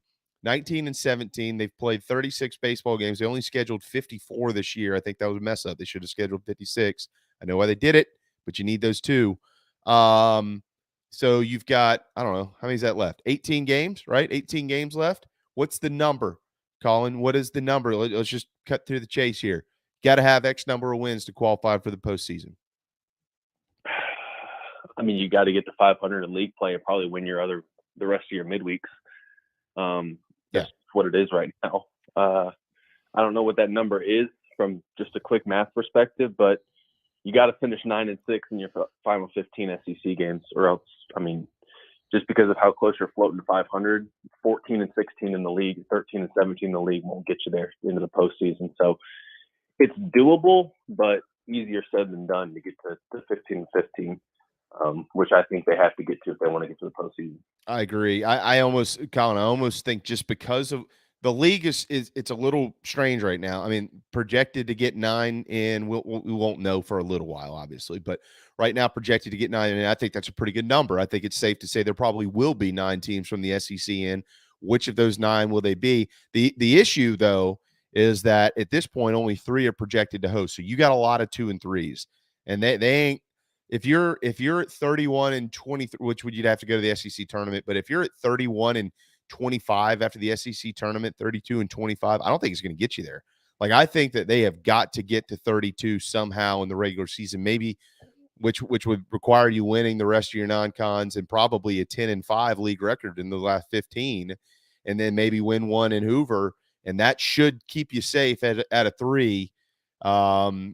But anything less than that, I think you're dancing with darkness there, my friend. Yeah, I agree. And it's just tough because, I mean, the injuries haven't helped. The offense hasn't been great.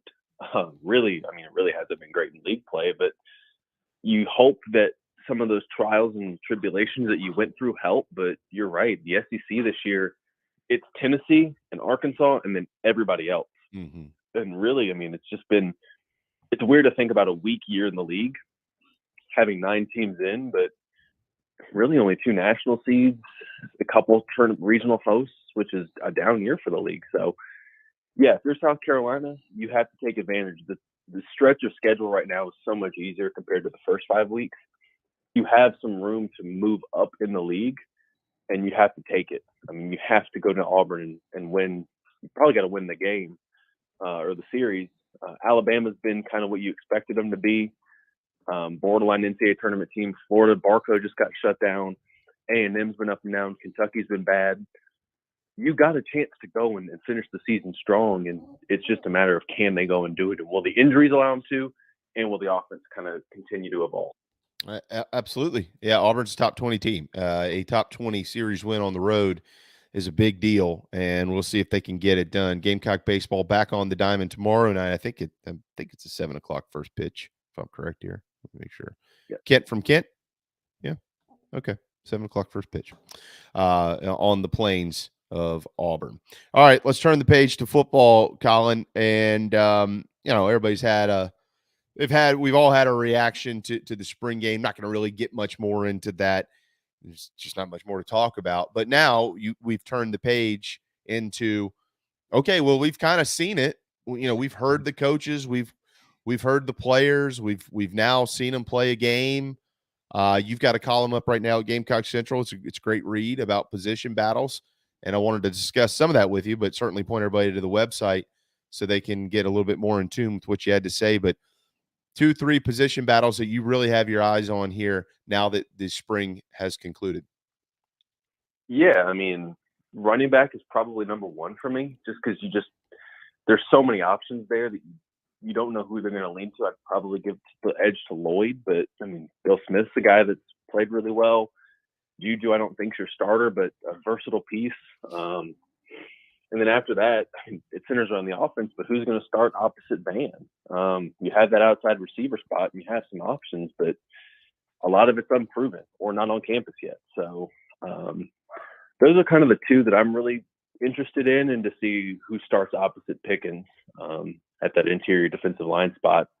Those are kind of the three that I'm really circling, because quarterback, they haven't announced it, but I mean, we're not stupid. We know who's going to be the starting quarterback.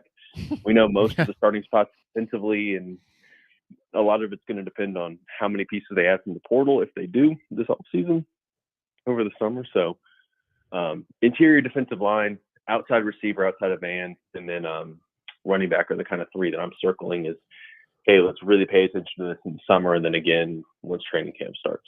Well, I think it's interesting to have the conversation, because you just said the word a minute ago that it's amazing. They have options. I mean, it wasn't too long ago that it was like, well, you got this guy, and then better hope he doesn't get hurt. You know, they have a bunch of guys, and they have some strange pieces. I mean, the sport has evolved so much, Collyn, but I mean, you have DeCarrion and Jaheim and Juju, and we can name Josh Van. We've seen him in some different roles. I mean, these guys, like, they're not just running backs or wide receivers. I mean, they've already announced that Jaheim Bell isn't. They've like created a position for this cat. So I mean, it's kind of a strange flexibility that these guys all have, and I'm really anxious to see certainly who are the starters and who are the backups, but most importantly, what the rotations look like, and what these packages look like, and how Marcus Satterfield is able to dial it up with so many different guys that can give you so many different things. Yeah, Marcus Satterfield, I mean, no disrespect to the dudes on the roster last year, but he went from shopping at like Dollar General to find offensive weapons, and now he's shopping at Target. We're going big. Wow, Target. Yeah, we're at Target. Target is overpriced, by the way. Yeah. So, but he's got pieces here, and Target. I mean, Jaheim, obviously, you mentioned as a dude who can be in that Debo role of running back or wide receiver. Although I don't know if we want to mention the Debo stuff now, given what's happened. But I mean, he's someone that can do both. You have Cory Rucker coming in. You have Stogner coming in, who can do a couple different things. Amarian Brown shown the ability to carry the ball and do some things on the edges. You have some pieces there to really work with, which is why it's going to be so important to really solidify and kind of have an idea of what that offensive line is going to be. Because Spencer Rattler is a good football player. Marshawn Lloyd is a good football player. All those skill guys are really good football players. None of them block. And so if you got to figure out a way to solidify that offensive line, and once you do that, I think the offense will take a massive step forward if you can solidify that. Amazing to say that. People that love the star rating, South Carolina has a 5-star starting running back potentially and a 5-star starting quarterback. That's wow. We'll see how it unfolds. All right. Speaking of the quarterback, Spencer Rattler, as we know, has trained with certain coaches out west. He's got a training facility he goes to out there. It's been well documented that there's a bunch of different guys kind of on his team that are always working with him and things of that nature. What are his plans, and what are the plans of the rest of the quarterback room, Collyn? We know every single summer it's very important for major programs to have their QBs and their wide receivers and things like that kind of out there working on their own. And generally that's headed up by the quarterback or quarterbacks. So have you heard what Spencer Rattler, Luke Doty, and their plans are this summer as they get ready for the season? Yeah, so Spencer mentioned it. The semester ends, I think, the last week of class. I think Monday's the last day of classes at USC, and so finals will start, and then they'll get some downtime. Spencer will go home and train, and my guess is all the other guys will go home and train with whoever they train with at home, and then they'll be back in June or into May, beginning of June, to crank it up, and that's when you'll see those player run practices really start to kick up, and you develop some of that chemistry with everybody. Jaheim Bell should be back fully healthy. Or close to. Stogner will be on campus. Rucker should be on campus. You'll have all these guys in, and then the player run practice will go through June and July and into camp. That's when you really see all that stuff tick up. But they'll get some downtime and train with their individual guys in May, and then come back in June ready to go. Well, good. I hope they are ready to go. Season's going to be here. Certainly, but sooner or later, before you know it. Yeah, we've been mentioning all these wide receivers. Collyn, I don't know if you would share the same opinion as me, but based on information over the last, I guess it's probably been 6 months now, until a couple of weeks ago, there wasn't a whole lot that ever led me to believe that Jalen Brooks would be back on the roster. But seemingly that door, is it cracked open? Is it kind of being pushed open? What's the latest there?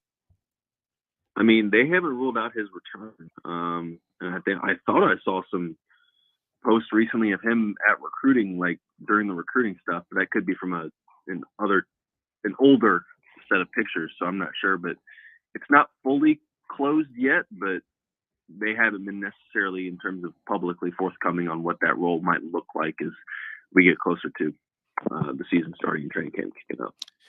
Yeah, that's going to be an interesting follow. I mean, they have recruited to this wide receiver position by, the Rucker kid, the Wells kid. Both of these dudes, my understanding is they're going to play. You might even see both of them start. So, I'm already at least personally interested in what the Mayo Bowl hero is going to do this year, to carry on Joyner. I mean, his stock was as high as it could get after they played in that game, but it looks like he's going to be caught in a little bit of a numbers game with the rest of the wideouts, and Jalen Brooks hasn't played in months. I can't imagine that he is just itching to return to a position group that he's going to really be battling just to get on the field with. I mean, maybe he's a transfer possibility. Yeah, I mean, a lot of these guys might be transfer possibilities. I mean, we've already seen it, and the coaching staff's not pushing anyone out, but guys aren't stupid. Guys understand these are honest conversations about playing time and what their role is going to be. And so it wouldn't shock me if some of these receivers who are quote unquote down the depth chart opt to go somewhere else just for more playing time. And it's going to be tough.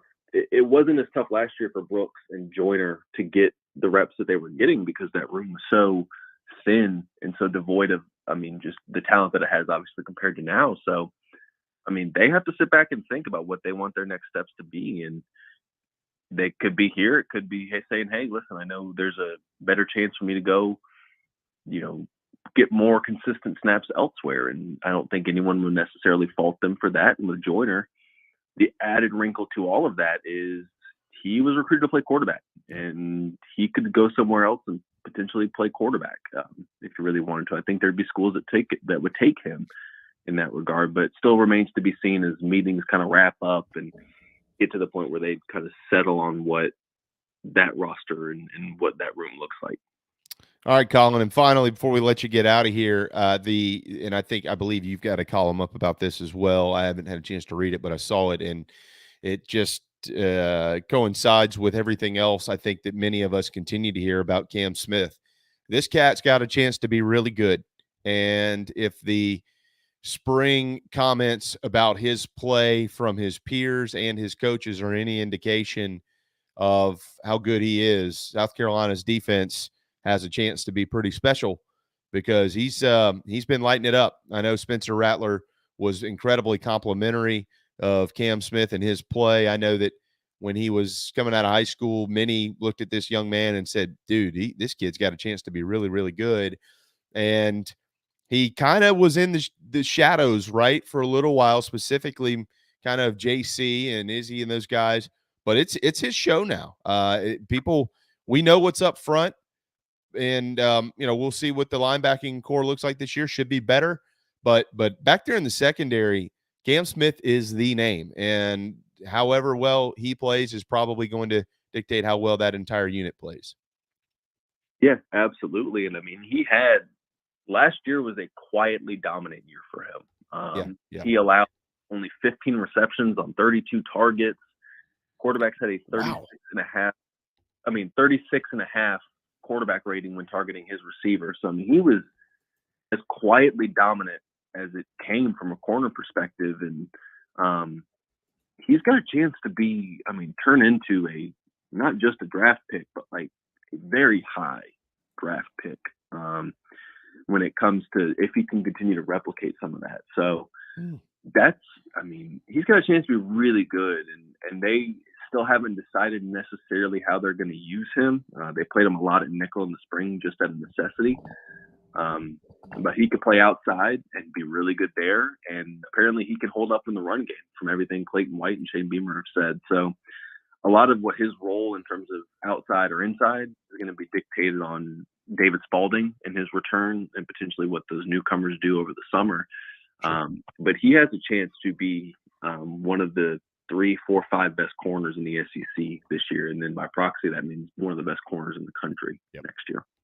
Well, I mean, my understanding of playing in a Clayton White, Torian Gray defense, especially if you're going to be in the secondary, number one, you're going to get better. Those guys are really good coaches. The more digging I do on Torian Gray, I'm like, this dude got let go at Florida and Todd Grantham stayed on as the DC. What the hell was going on down there? It pays to be the guy making the decisions like Todd Grantham. Oh, my God. He has saved his ass, man. I mean, this guy is legit. But, Collyn, I mean, I'm not sure how many of these conversations you've had, but a big part of playing in that secondary with those guys in charge, you better be physical. You're not going to play. And I hear that Cam Smith has gotten that message.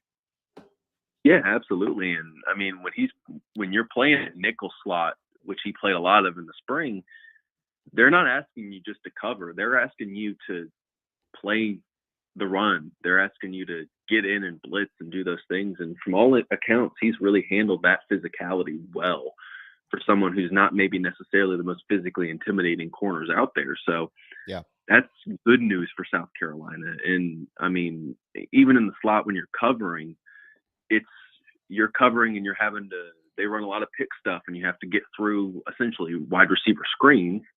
And he's apparently done that really well. So I think if he can play in the nickel and play outside and bounce around, and you got to account for him as an opposing quarterback, that makes things that much more difficult because you really can't pick on him. And if he's making everybody else better, that makes that secondary just as dangerous as it was last year. Final question for you. When you looked at the football team run out of the tunnel, watch them play for whatever it was, 40 minutes or so the other night, from a physical standpoint, when you saw them last year in the spring and you see them this year in the spring, what did your eyes tell you? That I should go ahead and book places in Glendale and Atlanta for the college football semifinals. Right? Sweet. I'm not quoting you on that. It's completely different. It is. It looks more like an SEC team, and I don't say that disparaging the guys from last year, but they were so thin last year, and they had to bring in so many new guys and so many freshmen. Now these new guys are a year in the Luke Day system, and I think he's a really good strength and conditioning coach. Yeah.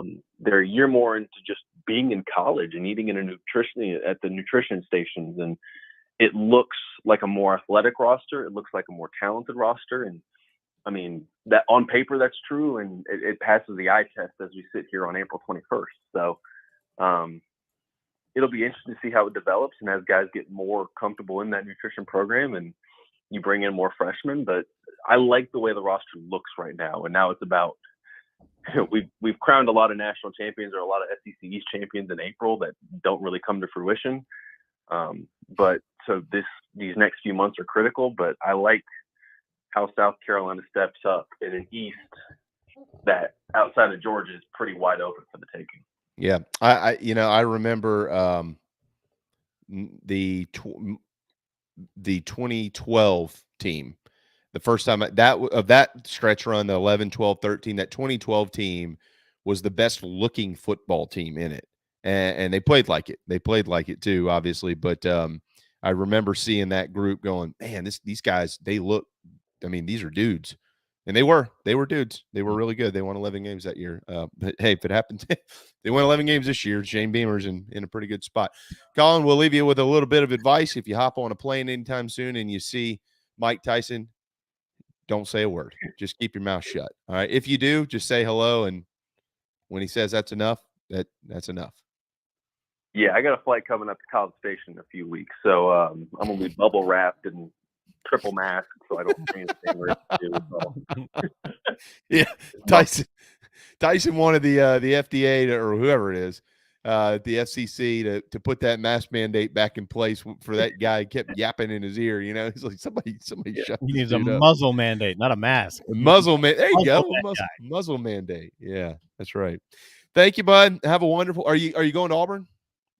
Yep, headed out tomorrow morning. Where are you staying? Opelika? Ooh, I think we're actually in Auburn. At least that's what the address in our hotel. So we're living life well. Oh yeah. Nothing better than Auburn, Alabama. I tell you what. Well, take you a roll of toilet paper and have a good time. Appreciate that, guys. There you go, Collyn Taylor with Gamecock Central. And by the way, that had nothing to do with going to the bathroom, in case anybody was wondering. It has everything to do with rolling the toilet paper over the oak trees at Toomer's Corner. For those that haven't done their research. All right, got to go. When we return, Cory McCartney wraps us up here on an outstanding Thursday afternoon here on the JB and Goldwater Show. Hopefully, you won't ever need legal help for a catastrophic injury or health issues from a medical drug or device. But if you or a loved one suffers injury or loss, Motley Rice LLC is a nationally recognized law firm that is right here in Mount Pleasant at 28 Ridgeside Boulevard. Thank you, Motley Rice, for sponsoring the JB and Goldwater Show and the Big Gamecock Preview Show. Visit motleyrice.com for more. motleyrice.com. This is Mike Mizell for Stokes Volkswagen on Ashley Phosphate Road. You know what happens when you sell record numbers of new vehicles? That's right. We take in record numbers of local trades. Despite what the news is saying, quality pre-owned vehicles really aren't that hard to find. You just need to know where to look. Stokes Volkswagen on Ashley Phosphate and on the web at stokesvw.com. We've got over 1,200 pre-owned cars, trucks, SUVs, and all at a fraction of the price when new. Every vehicle has been inspected and reconditioned, many with the balance of factory warranty. Best of all, at Stokes Volkswagen, you don't need perfect credit to get approved for a quality pre-owned vehicle. And we'll take any trade in any condition, even if you owe thousands more than it's worth. Don't forget, we'll buy your car even if you don't buy a car from us. You're going to love our pre-owned selection, I guarantee it. So come see us today at Stokes Volkswagen on Ashley Phosphate or stokesvw.com. Peace and love at Stokes VW.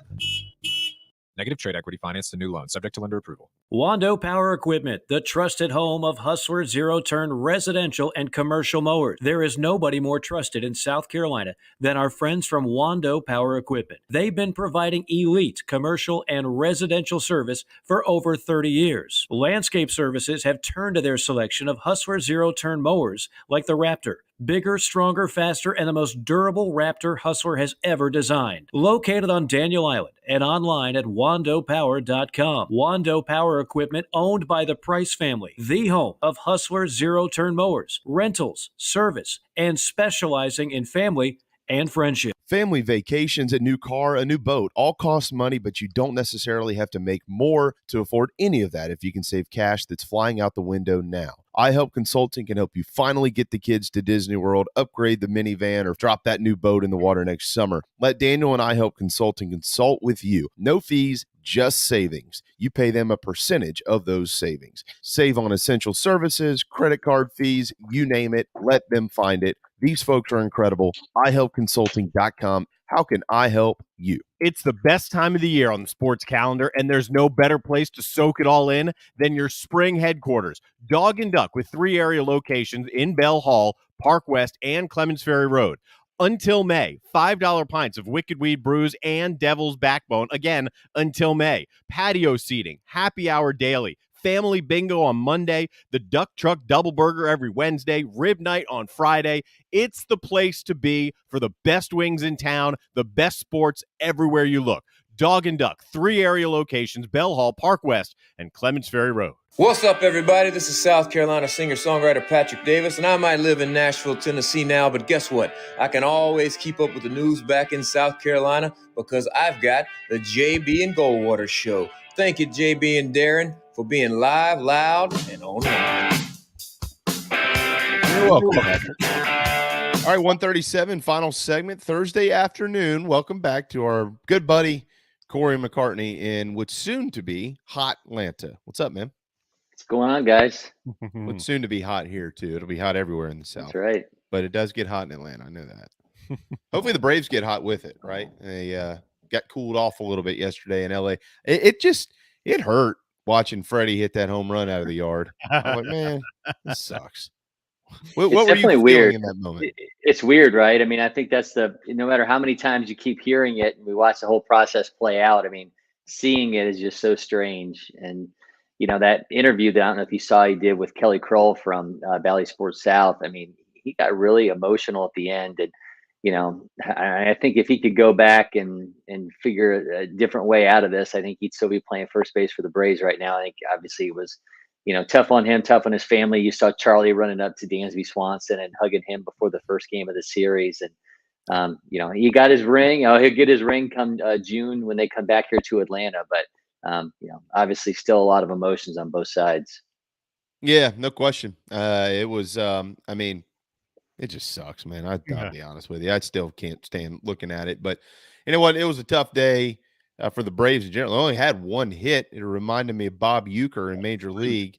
It was a tough go of it. Tony Gonsolin was really, really, really good, and he's been really good this year. By the way, his ERA is under 1. Corey, did you know that? It's like 0.6.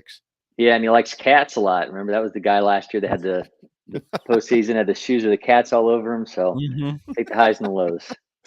Yeah, that's right. All right, so we've seen the Braves and the Dodgers play a 3-game set. Dodgers take 2 of 3. Dodgers best team in baseball. Oh yeah.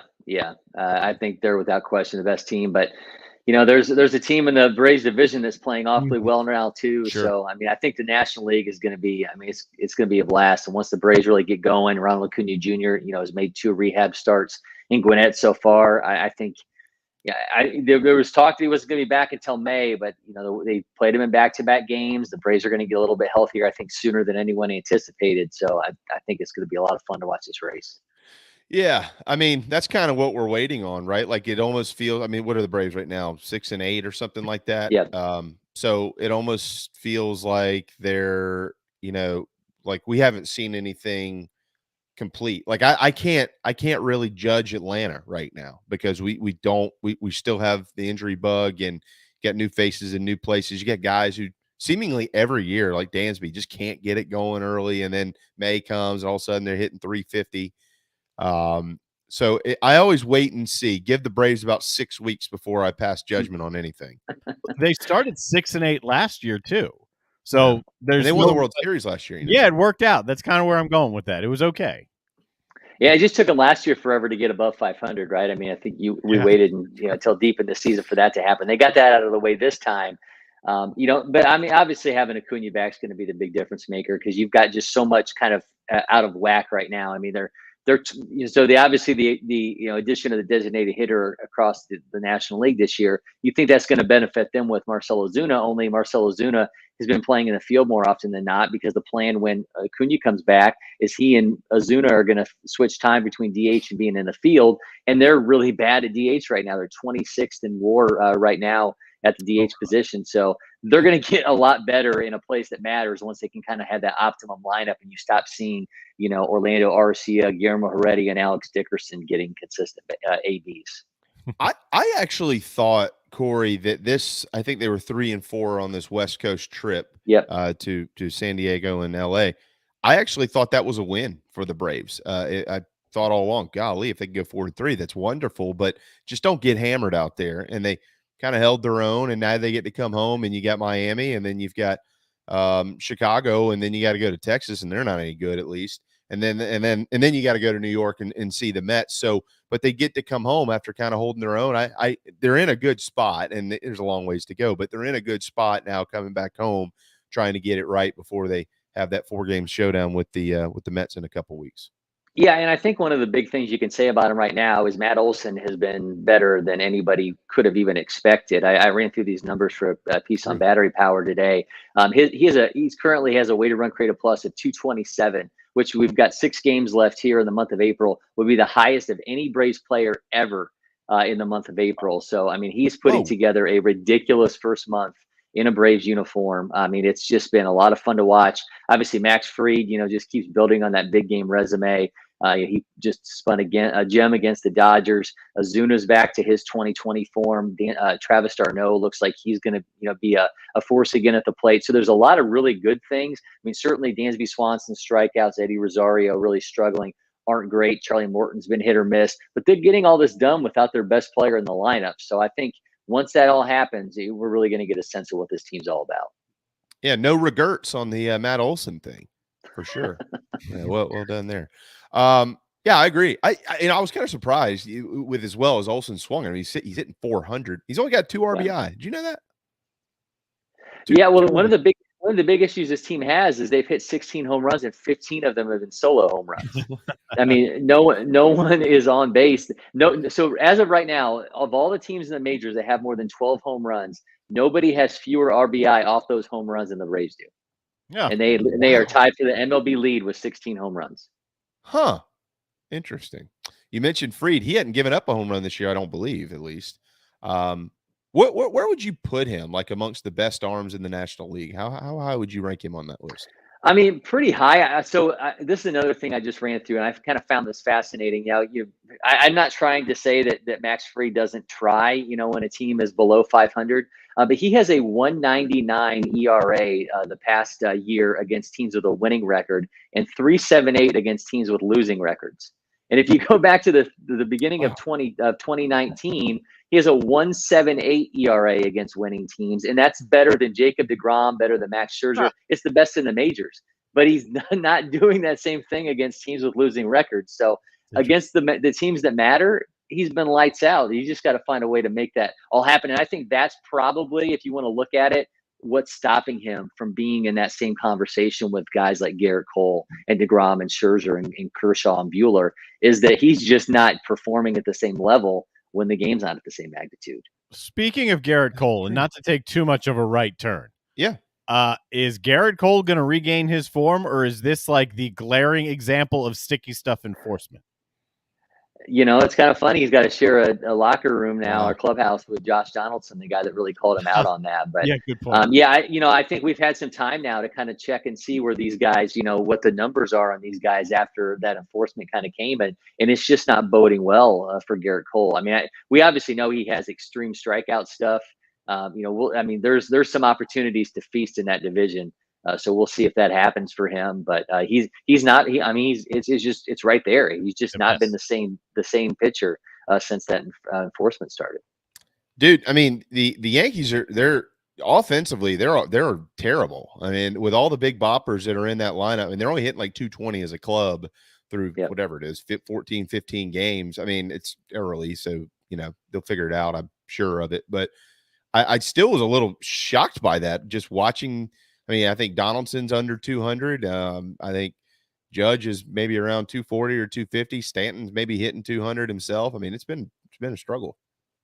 It has been. I mean, you're looking at right now is about a middling offense. They're 18th in WAR, but they've been propped up by a top 5 pitching staff. That's why they're tied for first place with the Blue Jays right now. And they're in an interesting game right now. I don't know if you guys have got it on in the background at all, but Miguel Cabrera, obviously, going for with Jordan Montgomery on the mound right now, going for a little bit of history. So they're in an interesting game today, but sitting in first place in the AL East as we speak. So he does not have that hit yet, correct? Because it is not. He didn't get it. He flied out to Joey Gallo in his first AB. So working on it. Well, I need him to go hitless at least while Montgomery's on the bump.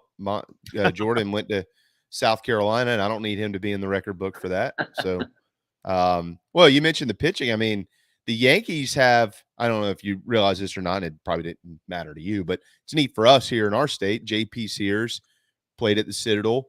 Jordan Montgomery, Clark Schmidt played at South Carolina. So there's a lot of Palmetto State flavor in the Yankee pitching. Well, I guess Sears just got sit down, didn't he, Darren? Right after he picked up the win in relief, he got sent down that same day. So he'll come back up. But I mean, that's why they're so good. It's because of the state of South Carolina. That's right. There you go.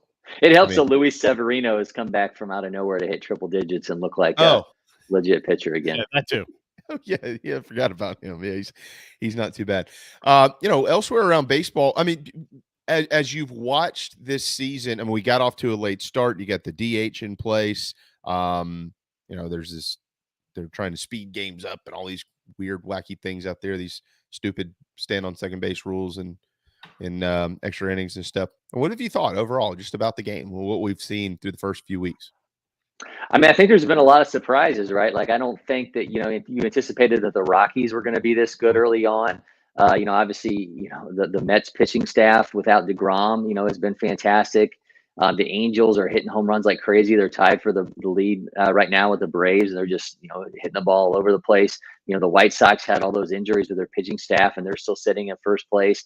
And Vladimir Guerrero. I mean, what do you say about about Junior here? I mean, this guy's he might be the best hitter in the entire sport right now. And I think it's obviously we talk about this every year, but the young guys definitely make you feel like things are in a good place.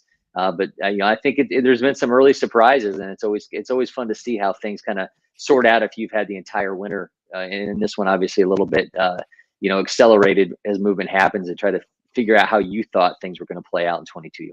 How dangerous you just said the Dodgers are the best team in the bigs right now. It's hard to argue with that. How dangerous are the Mets? Without DeGrom, I think they have the second best run differential in the bigs and then the second best in the NL, Dodgers then them. How dangerous are the Mets actually going to be this year?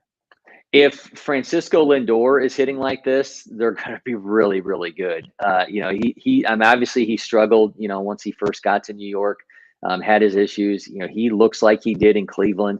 Then you've got, Eduardo Escobar has stepped in and been really good for them. So they made it a priority. Steve Cohen, I don't know if you guys saw the tweet that he was sending out late last season, but, he was looking at this team's OPS and was, really upset about where they stacked up in terms of being under the major league average. They went out and got some guys that just deliver in that department. And when you've got Lindor dialing it back like this and looking like the guy they gave all that money to, I mean, it's a star-studded roster, and it's one that, if you've got, Scherzer looking like he has, you've got Tyler McGill stepping up and being another big piece in that rotation, Carlos Carrasco. They have obviously a ton of talent.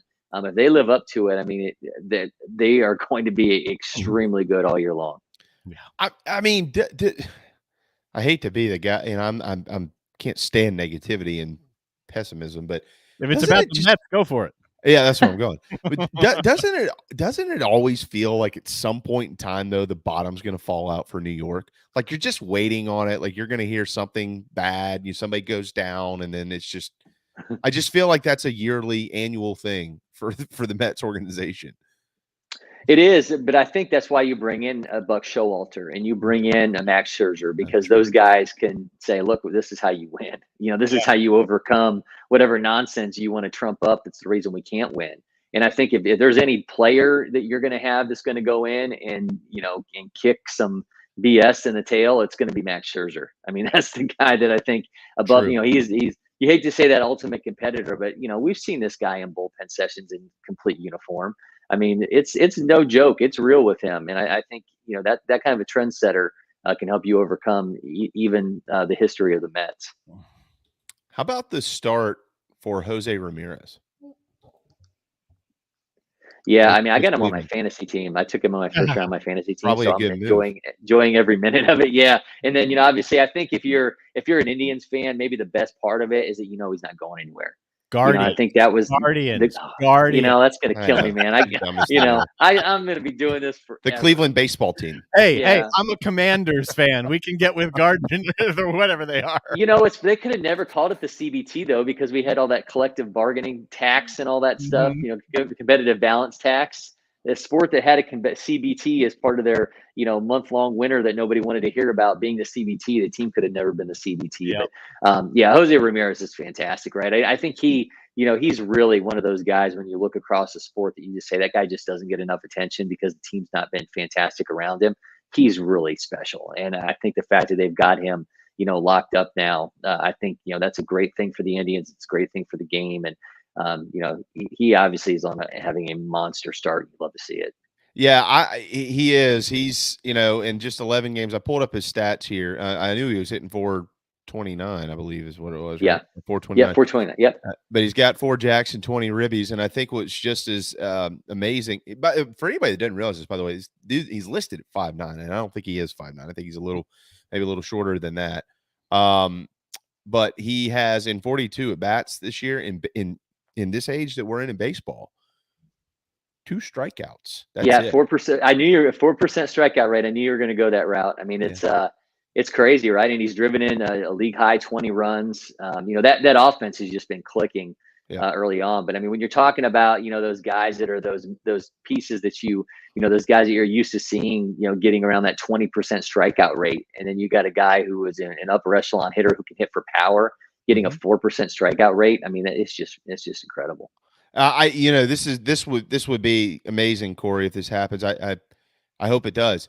His projected 2022 stats here: 265 hits, 59 home runs, and 295 RBI. That would be a record. and 20 strikeouts with 259 homers. I think so. Yeah, 29 strikeouts and 59 walks. Yeah, 290. The 59 wouldn't, but that 295 RBI, that would be a record. That would be a nice season if he can sustain that. It's amazing. All right.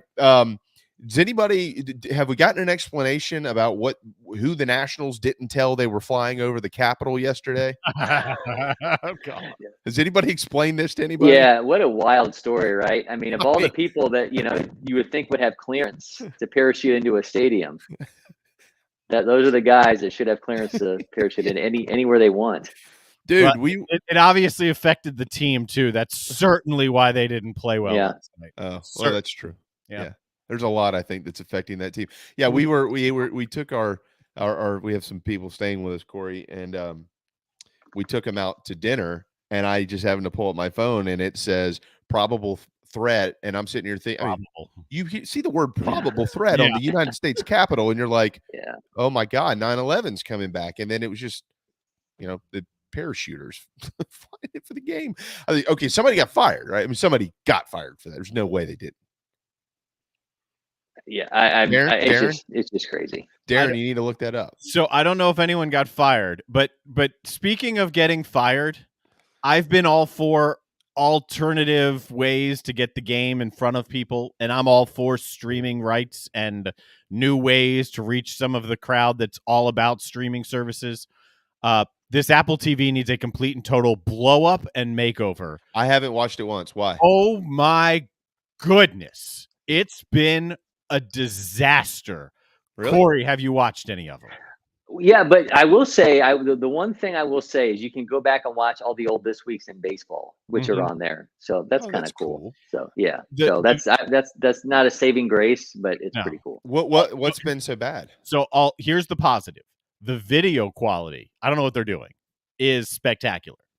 And I don't love hammering announcers. It's something I almost never do. It's bad. It's beyond bad. It is unlistenable, stomach churning, mute it, maybe even turn the channel bad. And it's a problem that needs to get fixed. They're trying to reinvent the way the baseball broadcast is done. It's more of a podcasty like chatterbox, and it's really bad. Yeah, I have a friend on that broadcast, so I will refrain from any further comments. But I understand it's taken some hits, but yes, I haven't seen it. Yeah, I'm not going to say anything. Each broadcaster individually is very, very highly regarded. I don't like the makeup. I'll put it there. Oh, okay, all right, fair enough. Did I even mention what happened last night? The Jesse Chavez for Sean Newcomb trade. Did we even mention that? What does that mean? No, I mean, lots of fancy hats. That was he was the guy that if you saw them during the parade, they all had the fedoras on and stuff. That was courtesy of Jesse Chavez. But because he's been there before, right? Yeah, he was there last year during their championship run. He didn't see a ton of time, but just that veteran kind of guy that's sort of Josh Tomlin figure along with Darren O'Day and that bullpen and key in that clubhouse. But I think to me the craziest thing here is what this means for Sean Newcomb. I mean, obviously him getting DFA'd, there was always the chance that he was going to end up, not getting something done, clearing waivers and coming back because he's just been so bad. But I mean, he's got a 6.71 ERA since 2020. I mean, you think about being the big piece in that deal for Andrelton Simmons, and this is what happens. I mean, I honestly, I mean, the Hector Oliveira deal is one that is really going to be tough to trump in Braves history, but this one's pretty close. I mean, you think about what they gave up in Andrelton Simmons at his height, and they got two arms in Newcomb and Chris Ellison and Eric Ibar. It was a horrible trade, and I hate that that's Newcomb's legacy, but that's what he left for Atlanta. Well, welcome back. It was like oh yeah, we need him. We what happened to Chavez? Go get him back. Maybe they'll do that. And they got cash for him too. So they got Sean Newcomb, they got Jesse Chavez and some cash. So I think I don't know if he comes strapped with it to his back or if it's more like a duffel bag or how that exactly works. But you think they could pull off a similar maneuver to get Freddie back in and have him and Olson just platooning at first? No, probably won't happen. No. Yeah. All right. Battery power is awesome, by the way. You learn so much. Really good stuff. Love it. It's a really fun way for me as a non-Braves fan to follow the Braves because it's a lighthearted. You're giving the fans what they want. I enjoy it. I really do. Yeah, it's fantastic. Appreciate so are that. you, Cory. We love having you. We hope you have a wonderful weekend. Get those Braves above 500, and next time we talk, we'll see where they are, man. Hey, All right, guys, appreciate it. How was Disney? How was Disney? Well, it rained. It was torrential downpour that first day, but I will say the one good thing about that is the next 2 days that we were in that part of Florida, it was nice and cool and calm. So no sweating. It's always good. Yeah, you got plenty of that coming for the next few months. So that's right. That's right. Thanks, Cory. Have a great weekend. All right, appreciate it. See you, man. There you go. Cory McCartney over there in hot Atlanta, Georgia.